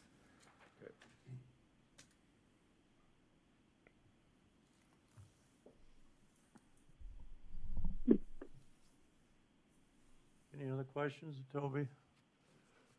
Toby, you and I had a conversation today about this particular ordinance or the amendments. And I posed to you the question that I was always concerned about the odor footprint coming out of South Dakota State in terms of how in the world were they able to come up with that, whatever. But on the other hand, when you eliminate it, and I'm not suggesting retaining it, I think there ought to be a suitable alternative. But when you eliminate it, there's nothing. You talk about mediation, that's great. But there's got to be something that causes or compels the operator to come forward. If there's not something referencing some kind of an odor proscription, then he can just sit back, she can say, tough, I'm not coming. There's got to be something, some teeth in something that needs to be imposed or needs to be set forth as an ordinance before I think you're going to get much cooperation of any kind. The other thing is, whether you believe it or not, and I'm not saying that you don't, odor is a very legitimate issue with a heck of a lot of people. And you can conclude that, oh, they're just whiners and whatever. But it is a legitimate issue. It's a health issue with respect to a number of people. And there ought to be something stated in those ordinances that will cover that kind of situation. That those people particularly have a right to come forward and let their cause be known. And there should be the threat of that. I don't want to say threat. There should be that facing the petitioner, because it's going to cause him, operator, it's going to cause him or her to think a lot more about what he's doing on the property, or give him much better reason to come forward and participate in the mediation you referred to. Well, I would address that a couple ways. Is that I think this is where the misunderstanding is with the public at times too, is that the odor footprint is a siting tool, meaning that it has to be completed as part of the application process, and that application process identifies if there is any dwelling within that percentage of odor annoyance. And what I will tell you is that every application that we've had since this has been implemented, it's never changed the setback.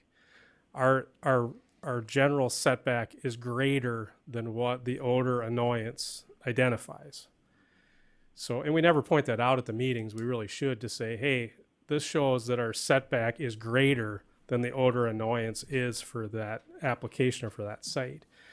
The second part of that is that this isn't a monitored thing. It's a siting tool. So we don't go out and measure a year from now to see if they're meeting this odor annoyance. That's not what the ordinance requires. The ordinance requires that that's a citing tool. And so there really isn't any threshold after it's been cited. And so I would say that, you know, when we implemented this, we'd been utilizing it, but we hadn't really utilized it from a regulatory standpoint at the application stage. And I think we didn't know at the time, but now we know is that our setback is greater than the odor annoyance level is. So really the tool doesn't do anything. It doesn't increase the setback, as I think probably what we thought it would do. Again, what it shows is our general setback is greater than what the odor annoyance threshold is. But I don't know how many times I've sat up here and heard the comment from either one side of me or the other, well, he has complied with the odor footprint.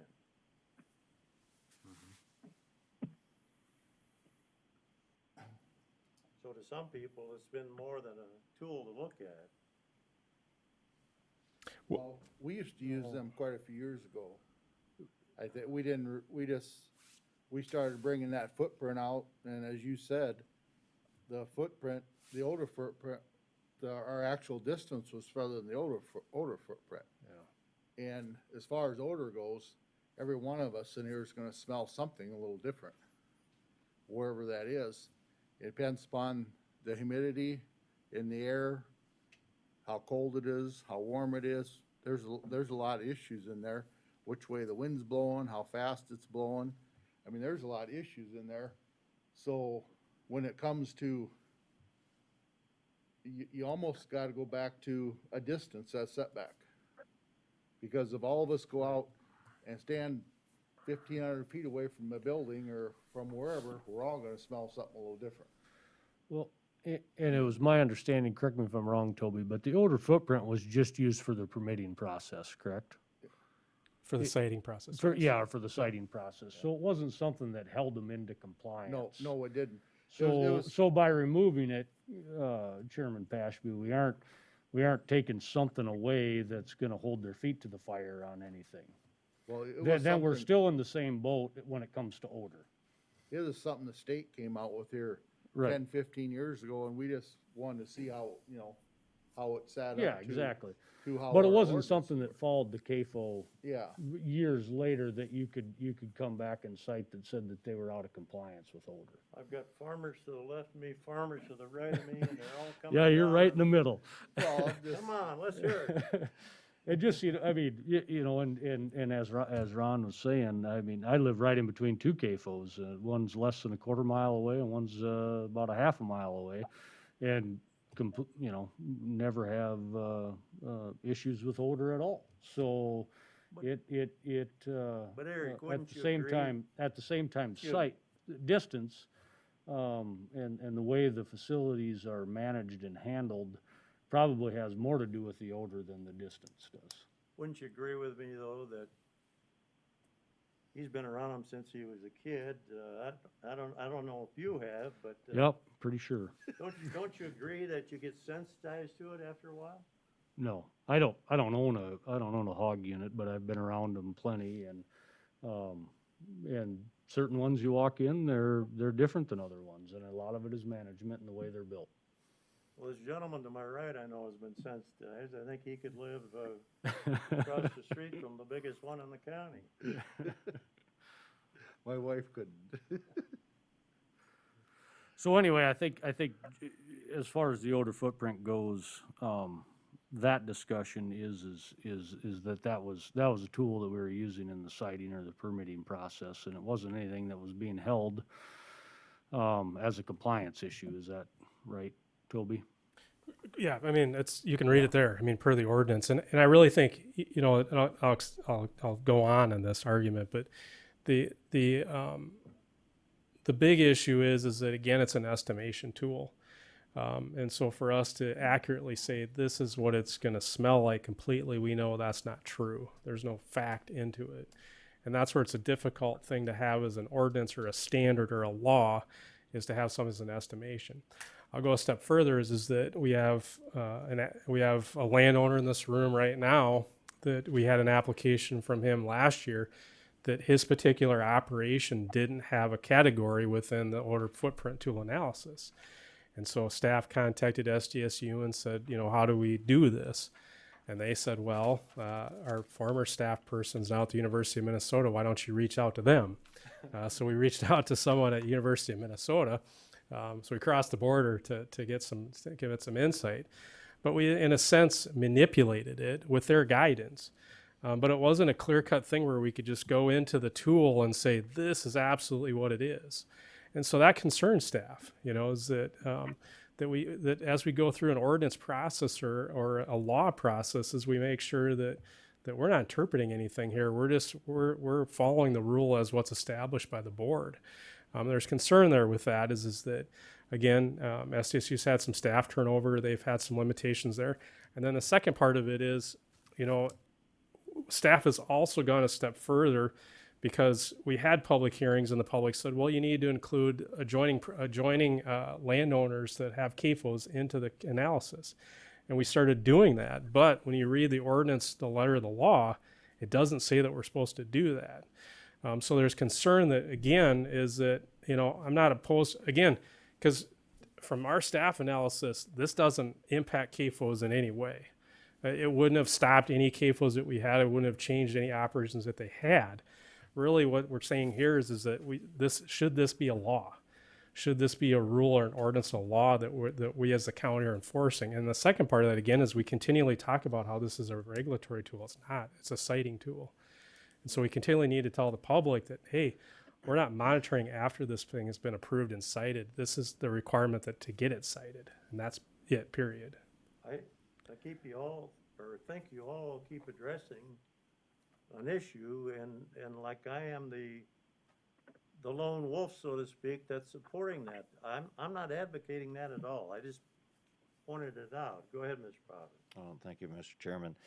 Toby, just for clarification, I think you've said it multiple times, but this tool has not once impacted whether a site was approved or not approved, because our setbacks have fallen to a point where they're outside of what the SDSU formulas would come up with. Is that correct? It hasn't increased the setback, no.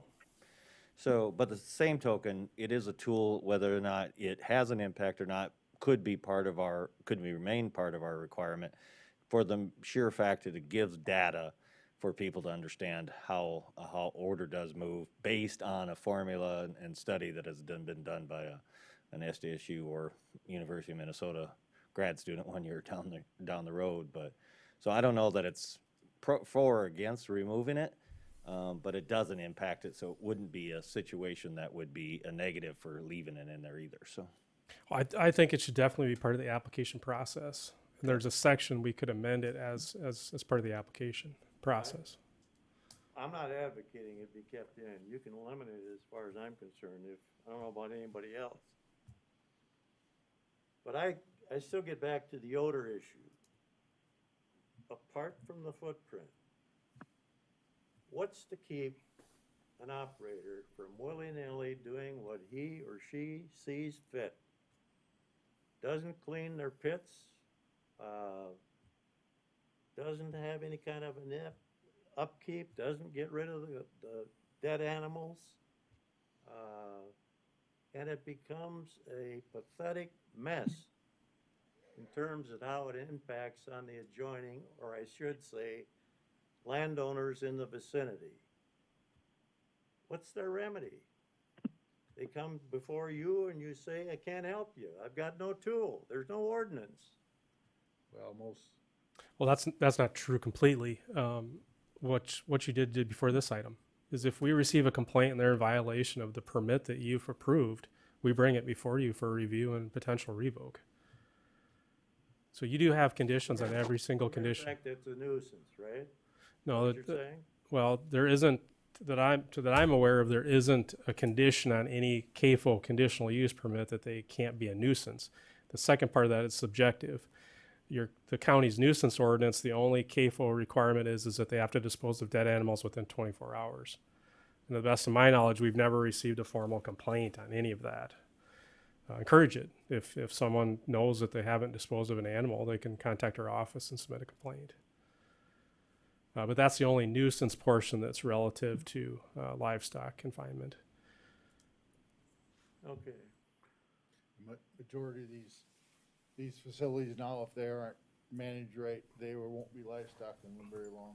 The individual will either go broke or a lot of them, if they're custom feeding, they got their own vets, they got their own people that come around and check on these facilities. And if they aren't run the way the individual wants them to run, they won't be feeding hogs for them anymore. That's how a lot of them are kind of done. I guess I don't see that so much as a problem. No. Myself, knowing the industry, I do. Okay. Is this a matter for a public hearing? It's under that. Yes. Yep. So for and against. Okay, if there is nothing further in terms of questions of staff, I'll open the floor to public comment. And I'm gonna take it either way. Anybody want to step forward and give your testimony, as it were, insofar as what's been proposed here tonight by way of these amendments? Don Hoffman, 47331 273rd Street, Harrisburg. Here we go again. Year and a half, 2 years ago, we were down here. We want to change the ordinance on the livestock people. We got to make it better. We're going to make it better. People, if you ran a business that cost you $1 million, $2 million to set up, would you be willing to stay in Lincoln County and every year or two come back down here and have them change the regulations on you? I won't. Right now, we're feeding cattle up by Harrisburg. 2 weeks ago, I got my assessment notice from the people right down the hallway. My house went up $100 and some thousand. You think, oh, what's that got to do with this? I I've was got- thinking about that. Huh? Go ahead. I've got 800 head of cattle standing within 600 feet of that house. Now, if setbacks was a problem, I would be out of there. Why would my house go up $100,000? We got two government entities working here, planning and zoning and the assessors. And neither one's talking to each other because they're making an ass out of all of us. Why do we need a mile, half-mile setback on these places when the assessor's office is telling me, you're going to sell your house for that, Don, you'll get more money than that for you? What are you comparing me to? They're comparing me to somebody north of Canton over here on a 5 acre, but our square footage is the same, so my house must be worth that. Well, if they're saying it's worth it and the cattle don't make any difference, why are we going through all of this? I've got a metal barn, the event center. They put up one building. They put up another one within a half mile of my cattle yard. Several years ago, they were shooting fireworks up there. I had 800 head of cattle. I couldn't see the dawn lights because they were running around the pens, and we thought for sure this was 2 weeks before the 4th of July that they were going to be out in the cornfield. I went up there and told them they needed to stop. Oh, didn't anybody talk to you before they did it? No. The next week, I went down here and filed a complaint against them. Got a lawyer, we went back and forth. What do we do? Well, we can file a complaint against them, and if it does it again, you can come after them for monetary damages. Okay, we did that. Lawyers went back and forth. As of this day, I'm not allowed to go up there to the metal barn because if I show up on there, they're going to have me arrested. All I was doing is protecting my own property here. And I'm the one that's the criminal here because I can't even go up to the metal barn if there's somebody has a party up there. We have all these rules and regulations, that's fine. Mr. Pesky, we have dead cattle. They die. After 24 hours, you want to get them off the place.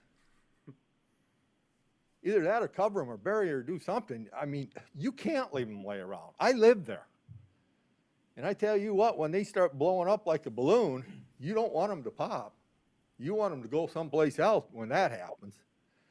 So I mean, I take that as an insult when people say that, well, you're gonna let this happen and you're not gonna take care of this. My God, this is our business. We do the best we can. I mean, we don't go out and plant a crop and plant the corn and then not care about it all summer long, just let it go and let the weeds grow. Livestock isn't any different. I've been out there 8, 9 o'clock the last few nights, putting bedding down so these cattle can lay down on something dry and solid. Do you think I don't care about what happens or about my neighbors? I've got one neighbor that's got a house 50 feet away from my cattle yard. You know, and to say that we're not taking care of this stuff, we don't care what's going on, I'm sorry. I walk in that stuff every day. Thank you. Anybody else like to step forward?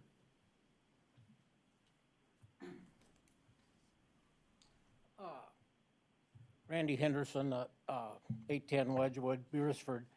What I have a problem with is on the distance, Toby. We've argued this point many, many times on the classification.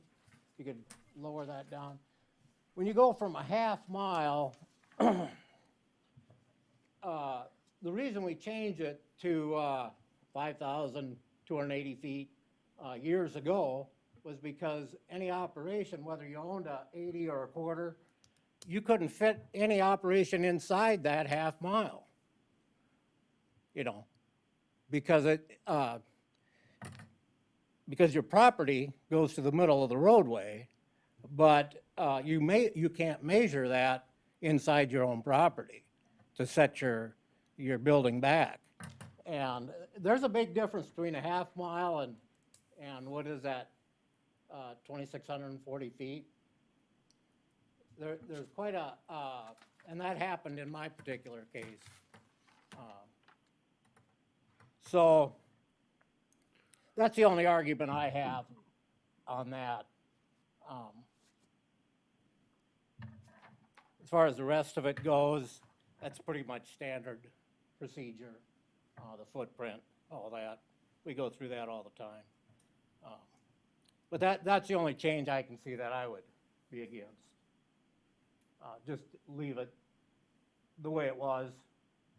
So an operator, if he buys a quarter of land, he can at least fit it inside his own perimeter of his own owned land. Mm-hmm. Otherwise, it won't fit.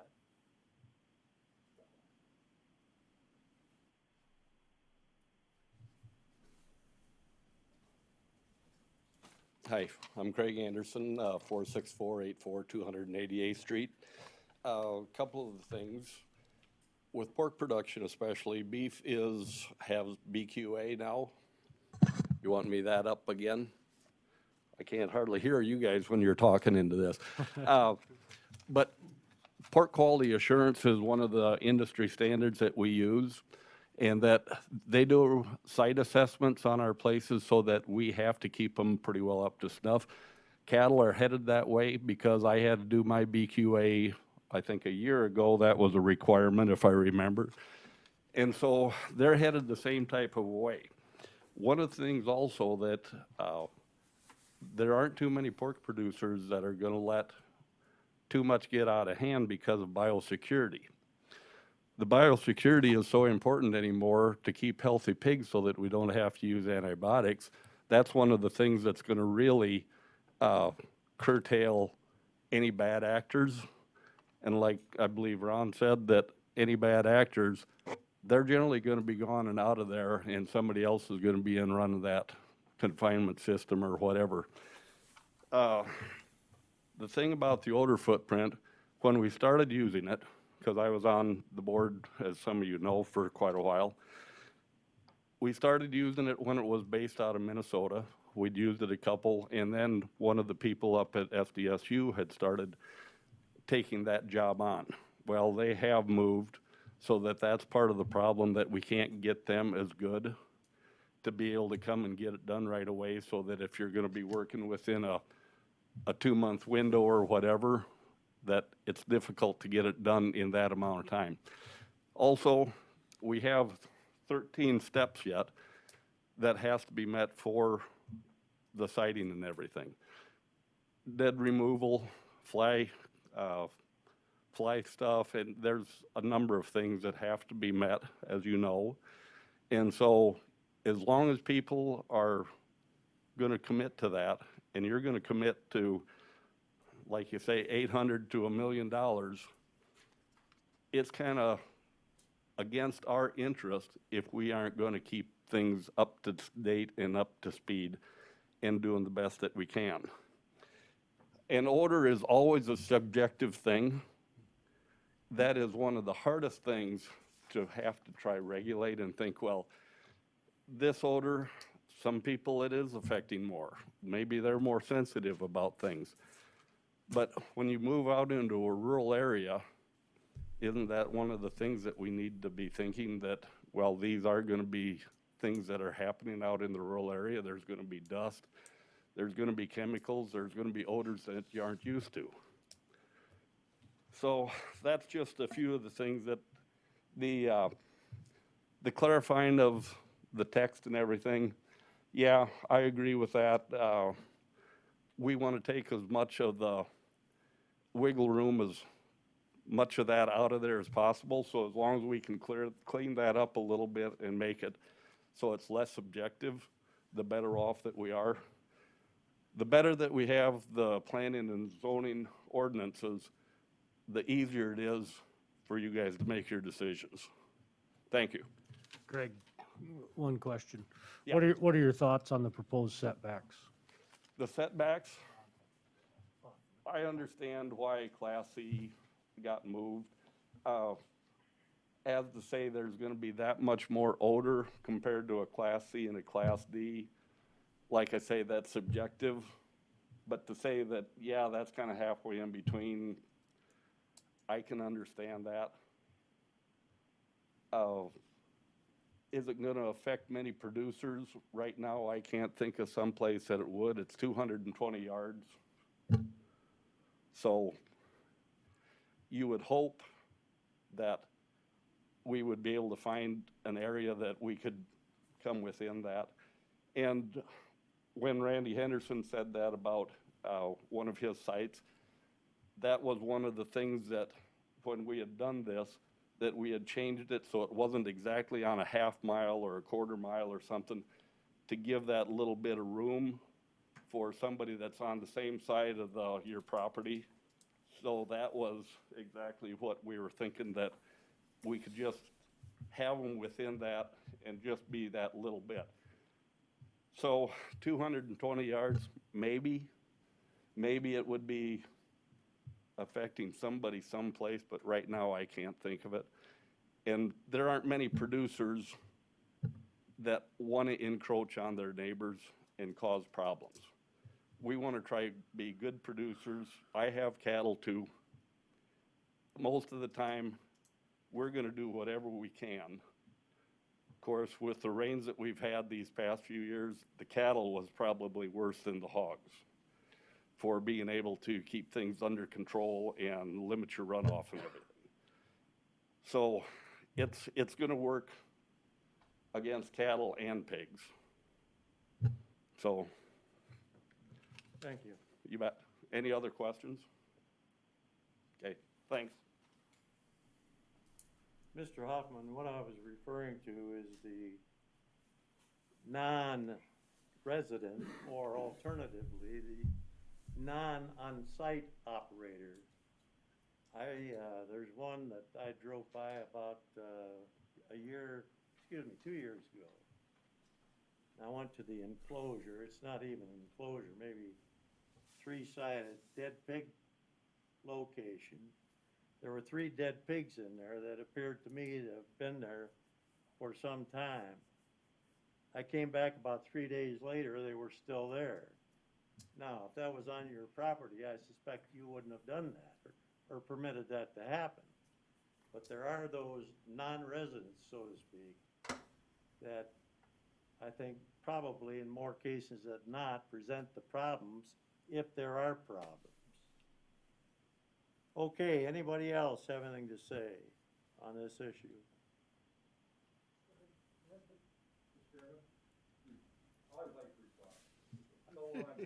Just as long as you don't take too long. Why don't you come back here? I'll give you a couple of minutes. Maybe I'll get in trouble for this or that, I don't know. But as an elected official, if I went on a place like that and saw that, I would be calling a special meeting right here and shutting them down. There is no excuse for that. Absolutely no excuse, because that makes every one of us that are sitting here trying to keep our operation running smooth and clean, gives us a bad name. So as an elected official, if you walk on, you're welcome to come on my place anytime. I ain't gonna guarantee you it's gonna smell good all the time. If you come after a rain, it might be something else. But Well, my object is to keep that place clean 85% of the time. there you're assuming facts, not in evidence. I'm not an elected official. I'm a lowly volunteer. And I'd gone to the point of driving to the Canton, I wouldn't have got paid for the mileage, so, thank you. No, but to me, I understand what you're saying. I kind of figured we'd hear from you. I don't know what you're talking about, Gary. Mr. Chairman, committee members. My name is Anthony James Ventura. I live at 47763 292nd Street, Hudson, South Dakota. I want to respond to one of your questions from earlier. These setbacks go into other people's property. And so when you're measuring to the house, you have the issue of if you wanted to put a CAFO up, if you built it further into your property, your chance of impeding into your neighbor would be much less. And I think that has to be addressed. And when I hear things like road noise, dust, noise up north, why are the people different down south? And that really needs to be a concern. So here's my speech, and I'll burn through it, so be patient. Here we go again, 1209 Excuse F me just changes. a second. I'm gonna give you about 5 minutes at the most, so, It's not that long. all right, good. Well, unless you ask me questions, then it will be. Here we go again, 1209F changes. Is an insult to all landowners as the way it is written. It gives Class C only 660 feet more of setback, but the language from the distance from a CAFO to a structure has been stripped further from all classes of CAFOs, and property owners will lose more than they gain. An operator can bring in equipment or animals that are housed or permitted outside the property, which changes the measurements and the setbacks. This needs to be from the property line of the CAFO. Language needs to be specific and not ambiguity. If you go to the property line without waivers, you can only build 4 Class D CAFOs in Lincoln County. So that talks about how intrusive this is.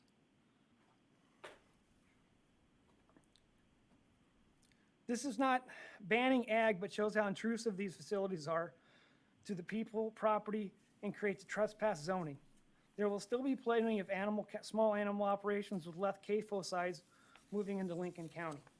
I am sorry to all the CAFO operators and all the residents of Lincoln County, because Planning and Zoning and Lincoln County Commissioners refuses to use language that is black and white, but instead uses ambiguous language that leaves too many open-ended questions about the real definitions of ordinance. This is shameful and embarrassing. So in looking at the staff analysis on page 37, it states, minimizes conflicts with human activities. There is no definition of what a human activity is. So this needs to be replaced with all of zoning for all of Lincoln County, especially not only in the ag areas, but everywhere, so you're not creating discriminatory zoning where a person lives or individual property rights. And this statement should say, no new activity or operation of any new permit shall be established or maintained which by reason or manner of operation will cause the emission of noise, odor, toxic or noxious fumes, smoke, dust, and particulate matter in such concentrations to be detrimental or to endanger the public health, welfare, comfort, and safety, to cause injury to property or business or housing eligibilities. This is true protection of property rights for all citizens. It brings into balance into zoning so that the intrusive zoning has to obtain waivers. Everyone knows the same rules apply on both sides. On page 37, it says, giving due regard to existing operations. Once again, you're being ambiguous. Some of these existing operations do not meet the current setback requirements, or permits are missing by the county for years. Every time I go down to planning and zoning and ask for them, they can't find them. So how do you have this, these people are special and we're not?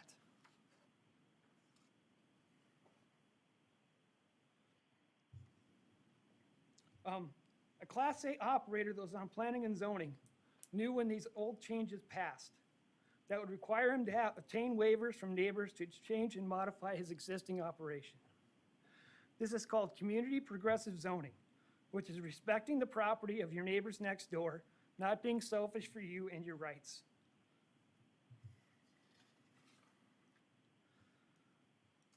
The new language of Lincoln County should not be so ambiguous that it allows for trespass zoning or interferes with property rights. By creating densification and intensification of operation, interference with properties rights takes hold. Because planning and zoning has refused to use language that defines both sides of the property line and what expectations are. New language needs to be incorporated. The South Dakota Odor Footprint Tool needs to be put back in place as a prediction tool as well as a nuisance tool. Previous 1209 changes passed by planning and zoning were to the property line and would eliminate all these conversations because they would lead to any interpretations, but it would make them correct.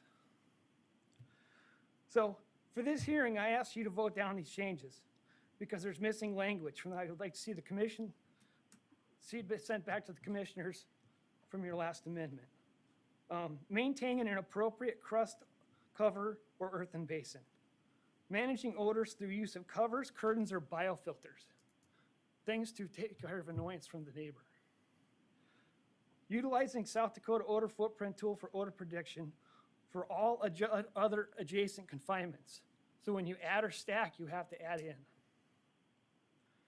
A confinement has to buy a certain amount of acres, and it can be seen that if they have added animals outside the confinement, which changes the odor setback, that's why we need to change these rules. Because every permit I've seen, you say you can build a building, but what you do on the outside, we don't regulate. And of course, then you guys pass laws and say, well, geez, we don't have anything to bring them back in on, so they can do what they want. And it's embarrassing. We live here. Physical features. I'm sorry. You've exceeded your 5 minutes. I think you Thanks. should wrap it up. Thank you very much. Any questions of him? I do actually, Mr. Chairman, if I may. You want to step forward again? Thank you. Hey, Tony. Question for you. As you were speaking, I was wondering if we talk about this odor footprint tool that has not been utilized because it has not impacted either approval or denial of any operation.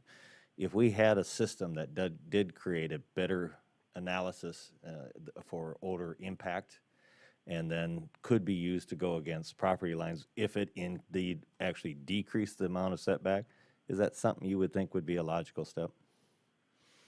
I haven't seen a small CAFO Class C or anything else, or D. They're built directly adjacent to the road. So I don't know how I could answer that question because from what I've seen of the latest buildings, that answer would be pertinent.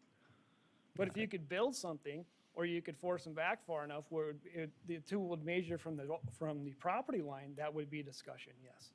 Because the impact from the SDSU or University of Minnesota is actually smaller than what our current setbacks are. But the if we, setback goes and I'm to not, the I'm not going to house. say that the odor footprint is, it's not an exact science. But if they were able to develop something that was more precise as to where it would impact or not impact, could we then maybe possibly at that point be able to utilize that to determine off of property lines as you had proposed so that somebody isn't negatively impacted? I agree, because just like somebody launching off, fireworks next to a cattle yard, that directly affects Don Hoffman. And I, as a person next door, I want to be treated the same that Don gets treated. And so you have to start looking at property lines. But these measurements go to the house. And you have 4 housing eligibilities per quarter in almost all of South Lincoln County. And you've given them the properties by the commissioners, but you continue to just keep stepping on that right. And that has to be addressed, especially by planning and zoning of the commissioners. Thank you. Anybody else like to say something on the matter before us? I'm gonna limit everybody to 5 minutes. I should have said that at the point of beginning, and, Yeah, I guess that would have been fair if the other ones would have been limited too. well, I don't know that anybody really went terribly beyond that, and I suspect you aren't gonna do that, are you? I don't intend to know. Good, thank you. Ernest Strautmeyer, 28503 474 Avenue, Worthing. I'm asking the Planning and Zoning Board to vote down these changes to these CAFE ordinance, because why is 1% of the intrusive CAFO operations being allowed to overrun 99% of the rest of the county, which is crop-based and small to mid-sized livestock, when it comes to setbacks that do not protect 99% of the landowners in the ag district? Permitting these operations to build infectious adjacent properties with their noxious gases, odors, pathogens, dust, noise, sometimes 24/7 for days on end, is an insult to all the people who live in Lincoln County and does not live up to Lincoln County's own mission statement of protecting the health and safety of its citizens. And I understand that, as this gentleman was saying, he takes care of things. I live where I'm at, 1 mile south of me and a half, 2/3 of a mile east. There's a CAFO that was put in, and I had no idea it was coming until the building's going up. So I had no way to ask questions about it. Then it got up, and then there's times like in the fall and, well, different times of the year, I've logged some things, brought in a complaint about it, and the response was just as you've said. There is no teeth in the system. There was nothing they can do because they were within compliance. The odors, it's just as if you were right on the farm where the CAFO is. And I don't know what the reasons are. I don't know if there's better ways and better operators, but from where I'm at, there's times when there's 5 days in a row when you have that humid, moist air and a gentle breeze coming in my direction. And the only times I notice it are the days when I'm at home and the breeze is out of the direction where those CAFOs are. And I also have noticed it in different areas as I go down the road, depending on the direction of the wind. And I'm over a mile away by any way that you measure it. So as far as these setbacks, I don't know that the setbacks are the answer either, because there's no way they contain their fragrances and the disease-ridden pathogens that are in the air that blows by. There's no way they contain them. So as far as whether it's a half a mile or whatever, it isn't enough. It doesn't protect the rest of the public. Thank you. Thank you. Any questions of Mr. Stratemeyer? I guess there are none. Thank you. Anybody else would like to be heard?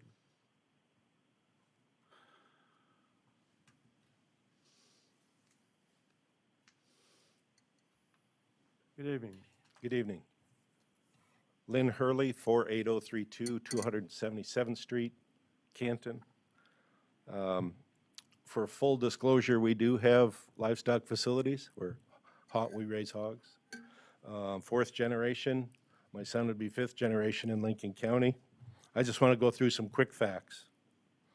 I think setbacks are a useful tool in our county. This particular issue tonight, though, I think is based more on, I think they're all based more on emotion than they are on fact or science. I'd like to see them be more science-based. I think they're based on emotion. In the last 10 years, livestock setbacks have increased over 60% in Lincoln County. They were 1,188 feet in 2012 when we built ours. And that was for a Class C and a Class D. And right now, this recommendation is to go to 1,980 feet. So that's almost doubled in that length of time. So the same building 10 years ago, now we almost have to move it twice as far. But the technology has improved, the science has improved, nutrient management has improved. And I think there's good dialogue and discussion for these setbacks, but I'd like to maybe look at our peer group up in Minnehaha County. And I think my numbers are pretty close, but I think that has about 3 times the population of Lincoln County. And the standards are a little different. So in Class A in Minnehaha County, it's 3,960 feet, which is exactly Lincoln County. Class B is 1,980 in Minnehaha, and I believe it's 2,640 here. And the C, they combine C and D, that's 1,320 feet, and we want to take ours from 1,320 to 1,980. Significant uptick. And I think setbacks are a great tool, but if they're going to solve problems in Lincoln County, you know, we've got 2 notable examples of CAFOs that are causing a lot of trouble. And they're over, if my measurements are correct, they're over 1,980 feet away. So I don't think it's a setback issue. Just a couple last things. I think we need more discussion. I don't think we need one rule for the whole county. Got a lot of urban growth to the north. Maybe we strike a radar and say north of this is urban development, south of this there's a little different standard or critique. We have barns. There's no restriction for a neighbor selling 2.5 acres and putting in a house to someone that wants to move down from Sioux Falls. So there's no setback away from my buildings. So now I have to deal with that, right?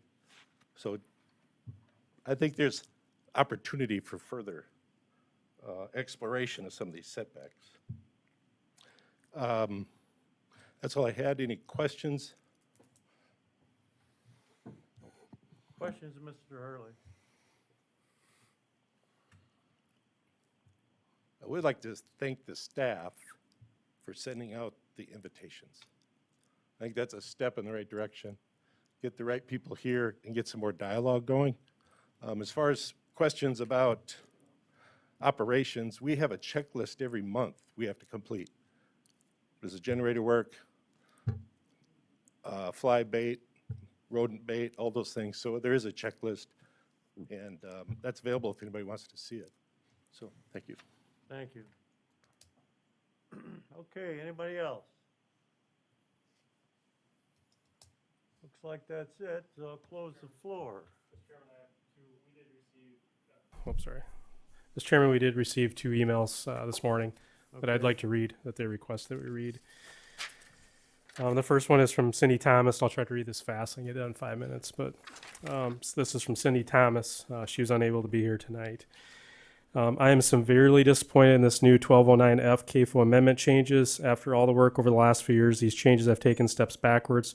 And to clarify, please know that CAFOs are large animal count units that can reach into thousands of animals. Several months ago, this board passed a new amendment to 1209F CAFO ordinance.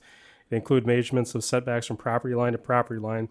It includes setbacks between facilities to prevent stacking and for biosecurity reasons to protect other CAFO herds, as well as small animal operations, which in today's pandemic, we should be very concerned as viruses stemming from animals become zoonotic and pass to humans and then from humans to humans. The amendment also included additional conditions for the applicant's operation, and the odor footprint tool was left in place for prediction, hopefully nuisance resolutions. Today, what you see before you is an amendment that is totally biased against landowners. It sets up again a setback that only protects a structure, home, but the land around that home, whether it be several acres or many acres, is devoid of any protection from putrid odors, dust, noise, pathogens, and noxious gases that with our high humidity travel long distances along the ground. Farms, ranches, and acreages have been stripped of protection of the land they own, pay taxes on, and bought for smaller, large crop farming operations, small animal operations, gardens, tree farms, recreational uses, hunting and fishing, organic farming, and pure enjoyment of their land. Moving setbacks from structure to structure not only does not protect people's land right, but defeats the additional 660 feet added to the setback of a Class C. The only way to truly mitigate the ills of this type of intrusive intensified operation is to distance and to establish setbacks from property lines to property lines. CAFO operators call this a ban on operations, but waivers in place as they should be. Having to go talk to your neighbor before impeding on their property with their operations is necessary and it is called civility. And it goes both ways. I, as a property owner, should need to talk to them if I was going to establish a business or some kind of operation that would infringe on their property rights. I did not understand why this has become a one-way street, and a very small percentage of operations in Lincoln County AG district is favored over land rights of the majority in Lincoln County AG district. The last amendment that this board passed, I believe you voted it through knowing in good conscience that all citizens' land rights need protection. This new amendment does not do that, and I ask that you do not give up now.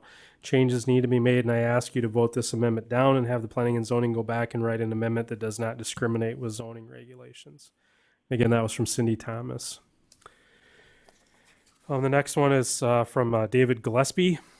I do not agree with the new changes to 1209F of the CAFO ordinance. They have again been stripped down to afford no protection adjacent landowners of a CAFO operation. Businesses, 100-year-old family farms, farmers and acreage owners are fed up with an industry that is far in the minority, taking away their rights to enjoy all their property by impeding on other properties with noise, horrific odor, dust, and pathogens.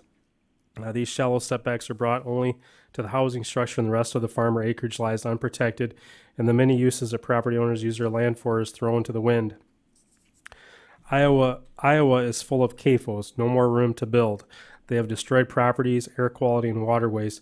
They're now moving into South Dakota to expand operations. Our current infrastructure cannot support these large 24/7, 365 heavy operations. We have failing bridges, roads that need paving, and new bases. Why is the county putting the cart before the horse? Should we not improve infrastructure before allowing these operations to further damage what we have? These operations should no longer be considered ag. They are commercial operations in an ag zone and need to follow commercial regulations of operation. No one should have to put up with large trucks clamoring at all hours of the day and night, along with heavy road traffic and the noise of running animals.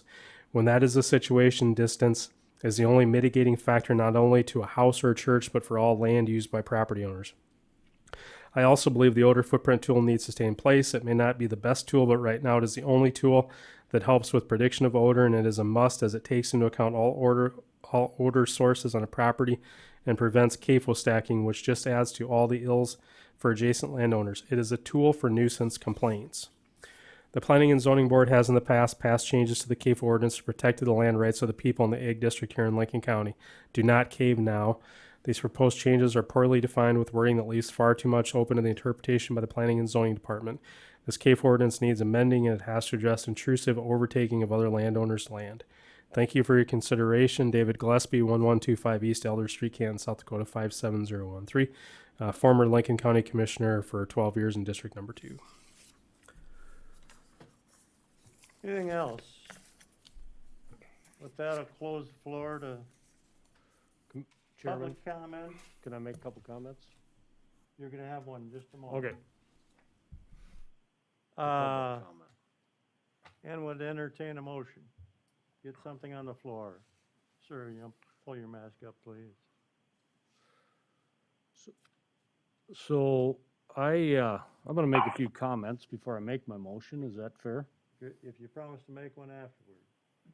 If I promise to make a motion afterwards? Yeah. I promise. All right. Okay, so and I can appreciate everybody's comments, and I'm glad everybody showed up because this is a topic that I think the more people we get in the room, the more people that discuss it, I think we get to common ground.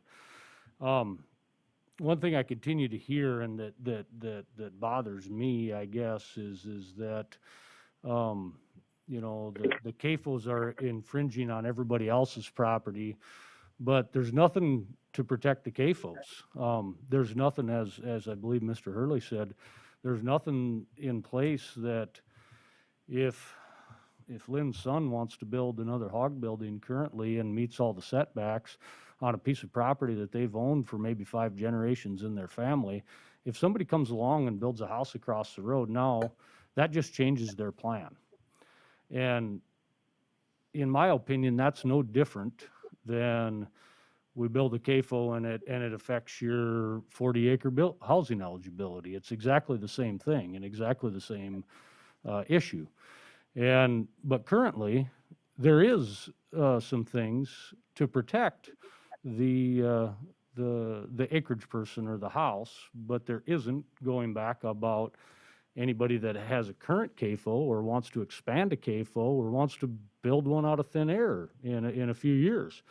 And I can tell you, my years in retail agriculture and production agriculture, that one of the absolute easiest ways to bring a kid back to a farm and keep them in a community and go into your church and go into your schools and doing things in your community is to start them in livestock. And I know there's a certain one person sitting in this room that's a young operator in Lincoln County. We just approved an expansion for him not too long ago, and that's what's keeping him going on the farm and probably going to keep his family going on the farm. So I have some problems with continuing to throw CAFOs and livestock producers in the gutter and saying that they or we are bad people, and continuing to put handcuffs on them and make it harder and harder to do business. Now, with that, we as a planning commission, we voted to get rid of the special use permitting policy here a few months ago. And with the special use, that and the reason for that, if I remember, the 2 biggest reasons is that we wanted to have all CAFO applications come through this room, and wanted them all to have public comment and have that opportunity. And then I believe the other biggest thing is so that we could add conditions to their application. And so, as far as setbacks go, I think that we're just fine where we're at the 1320. And I guess if we have to be different, let's go the other way and let's make a Class D 660 feet instead of 1320. And then we can incrementally be different. And then if it comes to a point where we have a problem, we can handle it here during public comment. And if we need to add conditions to make something 1980, I believe that's in our power to do so as a planning commission. And we can do it on a case-by-case basis versus having to handcuff the whole industry and the whole county. Because in most cases, as I can tell you, we hear a lot of negative stories about CAFO operators, but I live right in between 2 of them and I don't have a problem with it. I know Mr. Hurley has a couple of them up there or around him, both his and his and I don't see any of his neighbors here. I know Craig Anderson has a bunch of hog buildings over there. I don't believe any of his neighbors are here in objection. I know exactly where Mr. Hoffman's place is, and he's got a lot of neighbors, and none of them are here in objection. And so there's a lot of those operations that are run very, very well in this county, and new ones that will continue to be run well. And I don't believe we need to handcuff those people versus instead of trying to continue to go after new or limit new CAFOs and put more regulations, why don't Mr. Ventura, why don't you and your crew come up with a plan on how we can deal with the bad actors? Because I'm all about that, and I appreciate that. And I think that as Mr. Pashby says, there probably isn't enough teeth into something that if somebody is out of compliance, what do we do with them? And so I'm going to make a motion that we accept, that we accept this as it's presented with the amendment that we take the recommended increased setback on Class C back to 1320, and if they need to be different, then we make the recommended setback on a Class D 660 feet. Okay, you've all heard the motion. That is to accept it as is with the exception of Class C, that it go back to 1320 feet, that is, as originally stated, rather than the 1980 that's proposed in the amendment. Is there a second? Elber's a second. Seconded by Mr. Albert. Discussion. Just a clarification on the motion. Was the motion to include a Class D going down to 660? Correct. Because it was my understanding that we wanted those to be different. See? Class D then, to 660, is that your point? Correct. Did you understand that when you made the motion, or seconded it? I didn't really get that one, but I'll second it with that. All right. Just get it on the floor, and now we'll have discussion. Okay. Toby, how does that work? Is that gonna work out as far as you're concerned?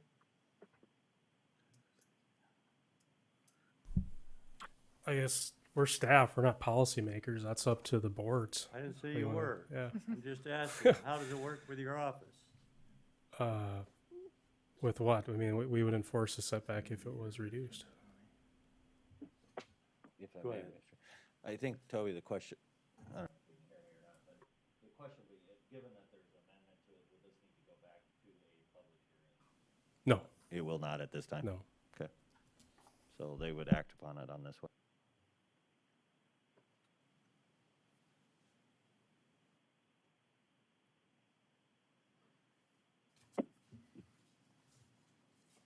Any other questions or comments?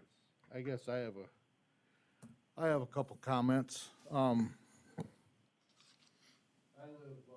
on 27156 107 First Avenue, which is basically a half mile off the T exit, half mile east and a half mile south. And when you start talking about stuff intruding on stuff, where I live, I used to have hogs. I used to raise about 3,000 head of hogs a year.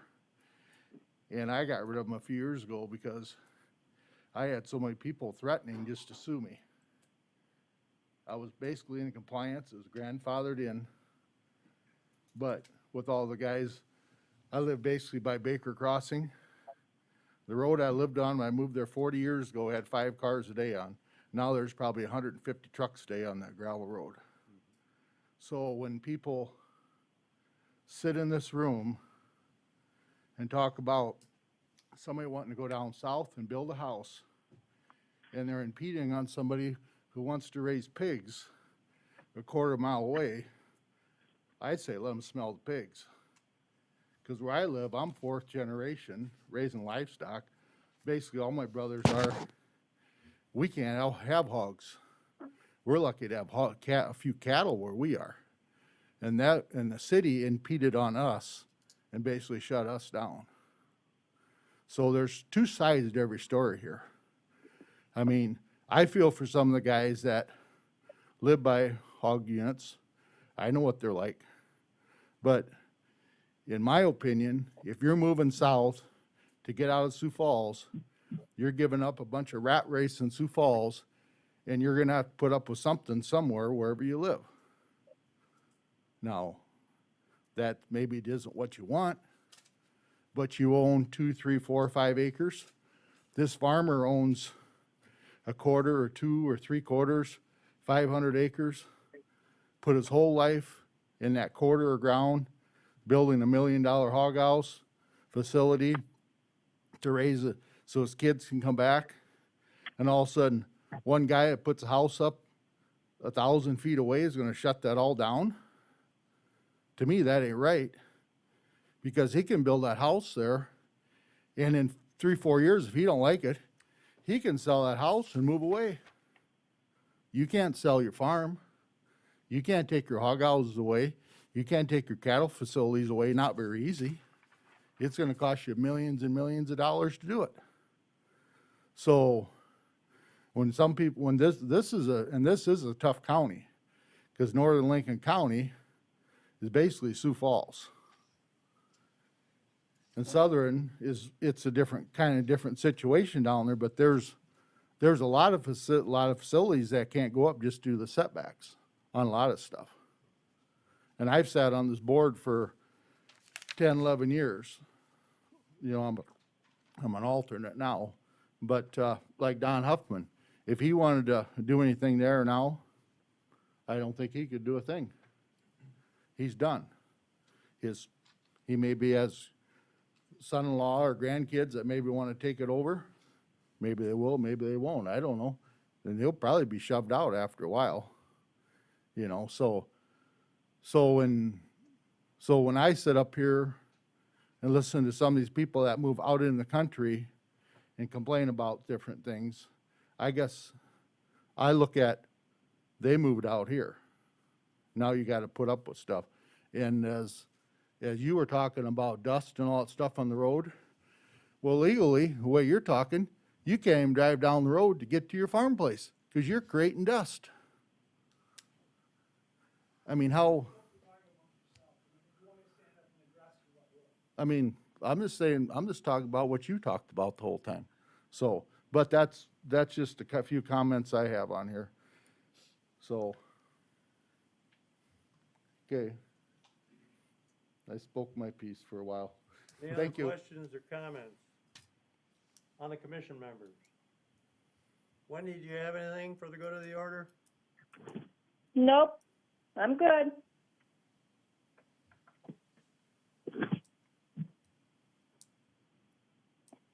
I'm a little troubled by the amendment, with all due respect to my colleague at the end of the table.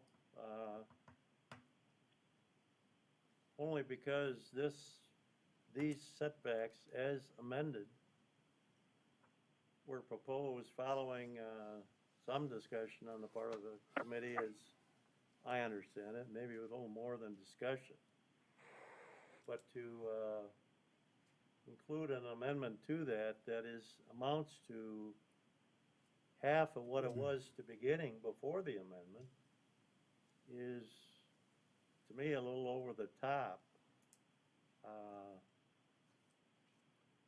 I would think at a minimum, it ought to be 1,320 feet for both.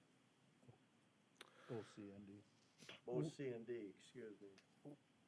Which I'm perfectly fine with, but the comment was made, Chairman, that the whole reasoning for increasing the Class C to 1980 was because it was the same as a Class D.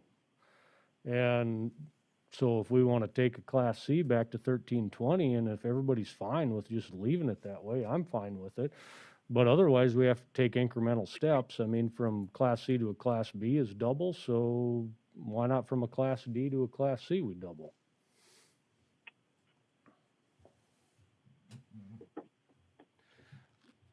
Personally, I don't think it matters if Class Cs and Class Ds are the same, but that's been what's brought forward.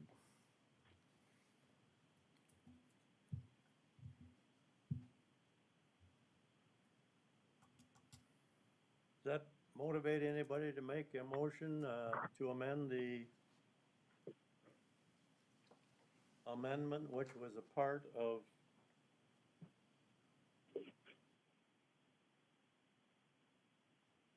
Eric's motion? Well, I guess it's really up to Toby. Is it necessary that we have that step down, or can they both be the same? I guess Yeah, but that's what, excuse me, go ahead. no, I guess that's what we really need to know. I mean, does it have to have a step down? Toby's answer is that his office doesn't set policy. Okay, fine. Did I answer that correctly? Well, I think it's up to the board. I mean, it's really, again, but I think you said the right word is we don't say it enough, but this is law. This is policy. It should really be some thorough thought put into it and things like that. So you do have three options. You can, again, this was referred to you by the Board of Commissioners. So your options are to recommend approval back, recommend denial back, or recommend amendment back. So yes, you can recommend that it be amended in some form or not, but you have to take a vote on that at some point in time to see if that would pass, I guess, the board. Well, there's a motion on the floor, and that includes amending what are before us in terms of amendments. That also, by amendments, that includes cutting Class C back from 1980 to 1,320 feet. And Class D from 1,320 to 660. Any discussion, further discussion on that? If not, I'll call the roll. I get, I think we should leave D at 1320. Be fine. You wanna make a motion, Wanna move Ron? to amend that? Make a motion to amend it? I'll make a motion to amend D and put that back to 1320 and Class C at 1,320 feet. Is there a second? I'll second, Scott. Since that's amendment, I guess we have to vote on that first. Any further discussion?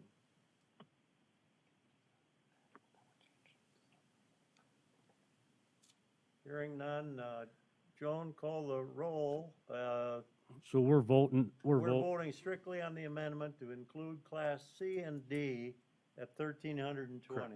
Okay. Commissioner Scott, Yay. Commissioner Ensted, Yay. Commissioner Albers, Yay. Commissioner Hogan, Yay. Commissioner Poppins, Commissioner Pashby. Yay. Okay, now on the entire motion, any further discussion? The entire motion, of course, including now Class C and D at 1,320 feet. If not, no discussion, call the roll, please. Commissioner Scott, Yay. Commissioner Ensted, Yay. Commissioner Albers, Yay. Commissioner Hogan, Yay. Commissioner Poppins, Abstain. Commissioner Pashby. Yay. Motion passes. Okay, we have. That take care of those amendments? Toby? Yeah, so just for the public's benefit, that recommendation of the ordinance will move forward to the Board of Commissioners. The Board of Commissioners will conduct a public hearing as well. I don't have a Yes. time for that, but there will be public comment on that, and the board will conduct a first and second reading on that proposed ordinance. Any discussion by the commission members for issues that are not on the agenda? Anything whatsoever? Mr. Chairman, you had an item before that, so item number, old I business. didn't think I did. Yep.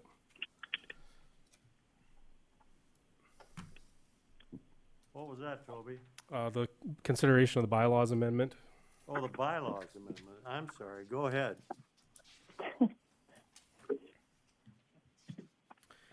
I knew you wanted to talk about that, but go ahead. Well, I don't want to talk about it, but it's on your agenda that we have to talk about it. So, so this was tabled at the last month's meeting, but it has been modified since that original amendment was put forward. So there was originally last month there was two parts to this. The incoming Board of Commissioners representative requested the State's Attorney's Office and staff to develop a draft amendment to the bylaws for the Planning Commission to add language that the commissioner, the commission representative would be the chair and would abstain from voting. That amendment has been removed by the party, so that isn't for consideration this evening. The only amendment for consideration this evening is an amendment to the meeting agenda. And the first parts of it is just really clarification. We're breaking out the call to order. That'll be a call by the chair.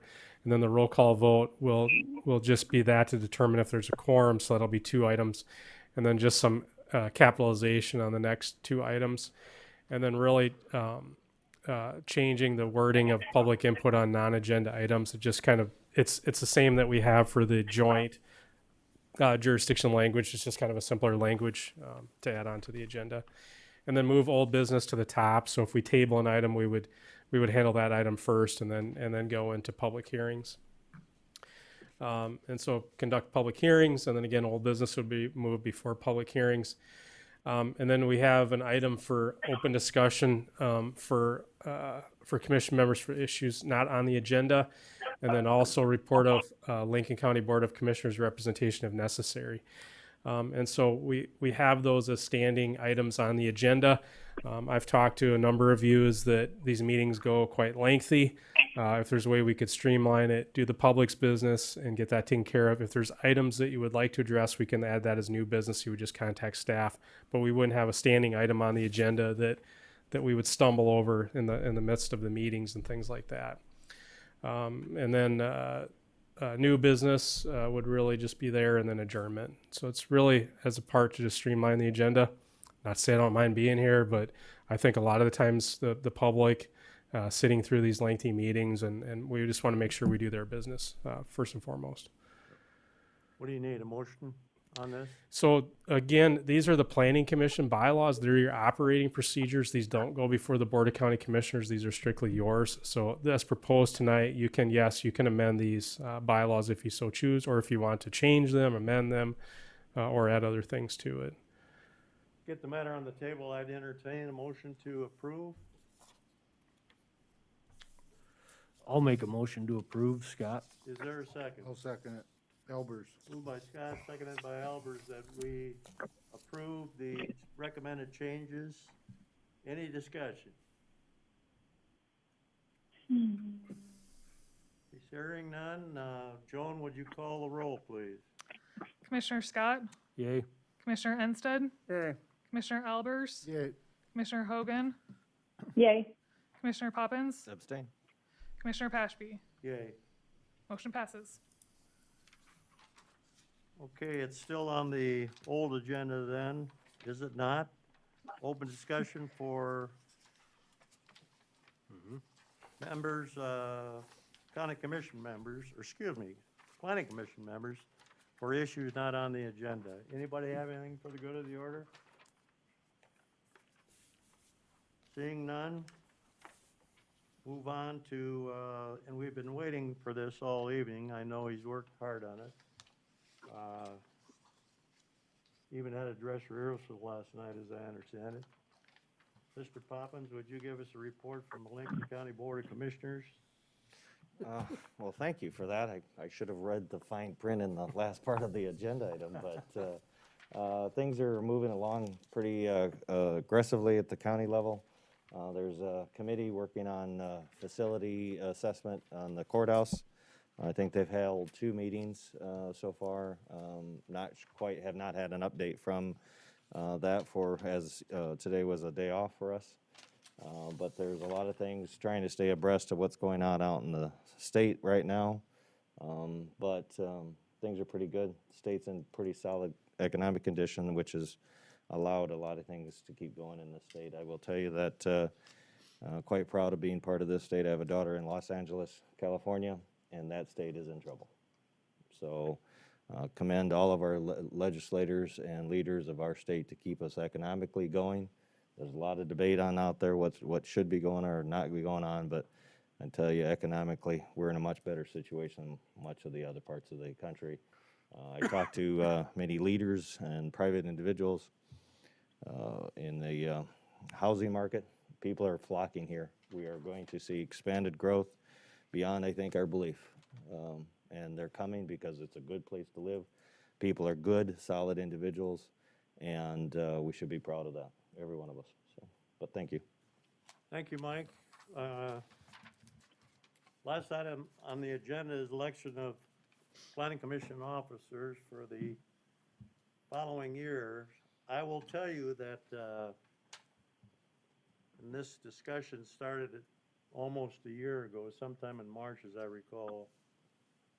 Toby and I were discussing my resignation, and for reasons that will be too long to explain here, we agreed to put it off until finally, I guess it is, my successor is located. I think that's in the process, as I understand it. Correct me if I'm wrong, Toby. So, I have submitted my resignation, subject to that, what I just stated. we need to elect then a new chairman and a new vice chairman. I will tell you this, only by way of information for what has transpired in the past. As I recall, and Ron can correct me if I'm wrong, it's been a result of who has the most tenure in terms of who the chairman will be. And the chairman, I guess, is not limited to any term. I know the chairman have served in the past for 2 or 3 years personally. And again, I'm leaving, boys, so ignore me if you want, but I like the county commission's way of handling this, and that's to rotate year by year. So I only submit that to you for something to think about. But we'll need a chairman and a vice chairman, and if you choose to go along that basis, if I have this correctly, my memory tells me that Jerry Jungling was on first, and then Eric Scott. And so it would be those two respectively, chairman and vice chairman. If you're willing, or if you would want to go along with my recommendation. That isn't how they do. When I got on, I got vice chairman right away. He wasn't there at the meeting either, so. I think whoever replaces you just has to take your job. And nobody understands why you got on there for 20-some years or whatever it was. I was on there for 8. over 8. I took somebody's place with health issues. I got appointed, and then I got, after his term, I got put on 8 more years. But I was only chairman I was vice chairman for 2 years and then chairman for 2 years. That's how it was back then. But I mean, you nominate whoever you wanted to nominate, but that's just kind of how it fell in the process. But I'm not even up for that, so. Well, I know it was Monty after. Because I'm just an alternate here tonight, so. I think, do we have to do anything tonight? Yes. Well, Yes. it's been the practice in the past to do this at the February meeting. What is that in the bylaws? Yes, the bylaws state that. They don't have to be here to get nominated. I was gonna say, is Jerry aware of this, or? Jerry's aware of it. Is he aware of it, and is he Yeah, okay he with is. it? Yeah. Okay, then I'll Well, nominate. I won't say that, but yeah. Pardon me? I don't know that for sure, I guess, but, I don't know it for sure. okay, all right. So do you need a nomination Yes. of Jerry? I'll nominate Jerry Jungling to be the chairperson of the commission. Is there a second? I'll second that. Is there a nominee for vice chairman? I'll nominate Scott Hogan. Is there a second to that? I'll second that. Can we hear that the nominations cease and that those two be cast or be elected by unanimous ballot? Is there a motion in that regard? So move. Is there a second? I'll second. Ron Elbers. Call the roll, please. Commissioner Scott, Yay. Commissioner Ensted, Yay. Commissioner Albers, Yay. Commissioner Hogan, Yay. Commissioner Poppins, Yay. Commissioner Poppins, Yay. He said yay. and Commissioner Pashby. Yay. I think we should thank Commissioner Pashby. Commissioner Namiga resigned a month ago, so we didn't get a chance to thank her. But as Gary mentioned, is that he did stay on a year longer than he really wanted to stay on, and staff appreciates that. Gary has always been responsive to what is going on the agenda, always checks on items and does a good job of running the meeting. So from staff, I'll say thank you, Mr. Pashby, and wish you well.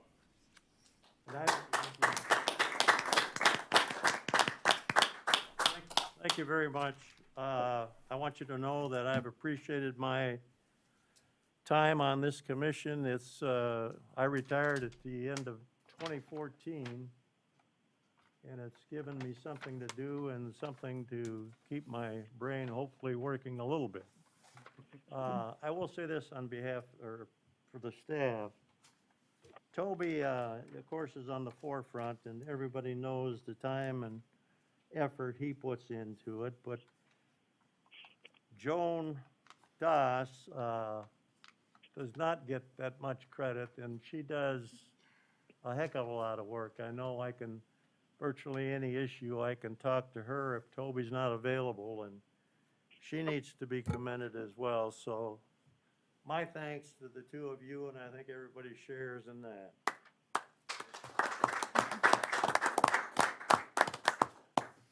Okay, do we have a motion to adjourn?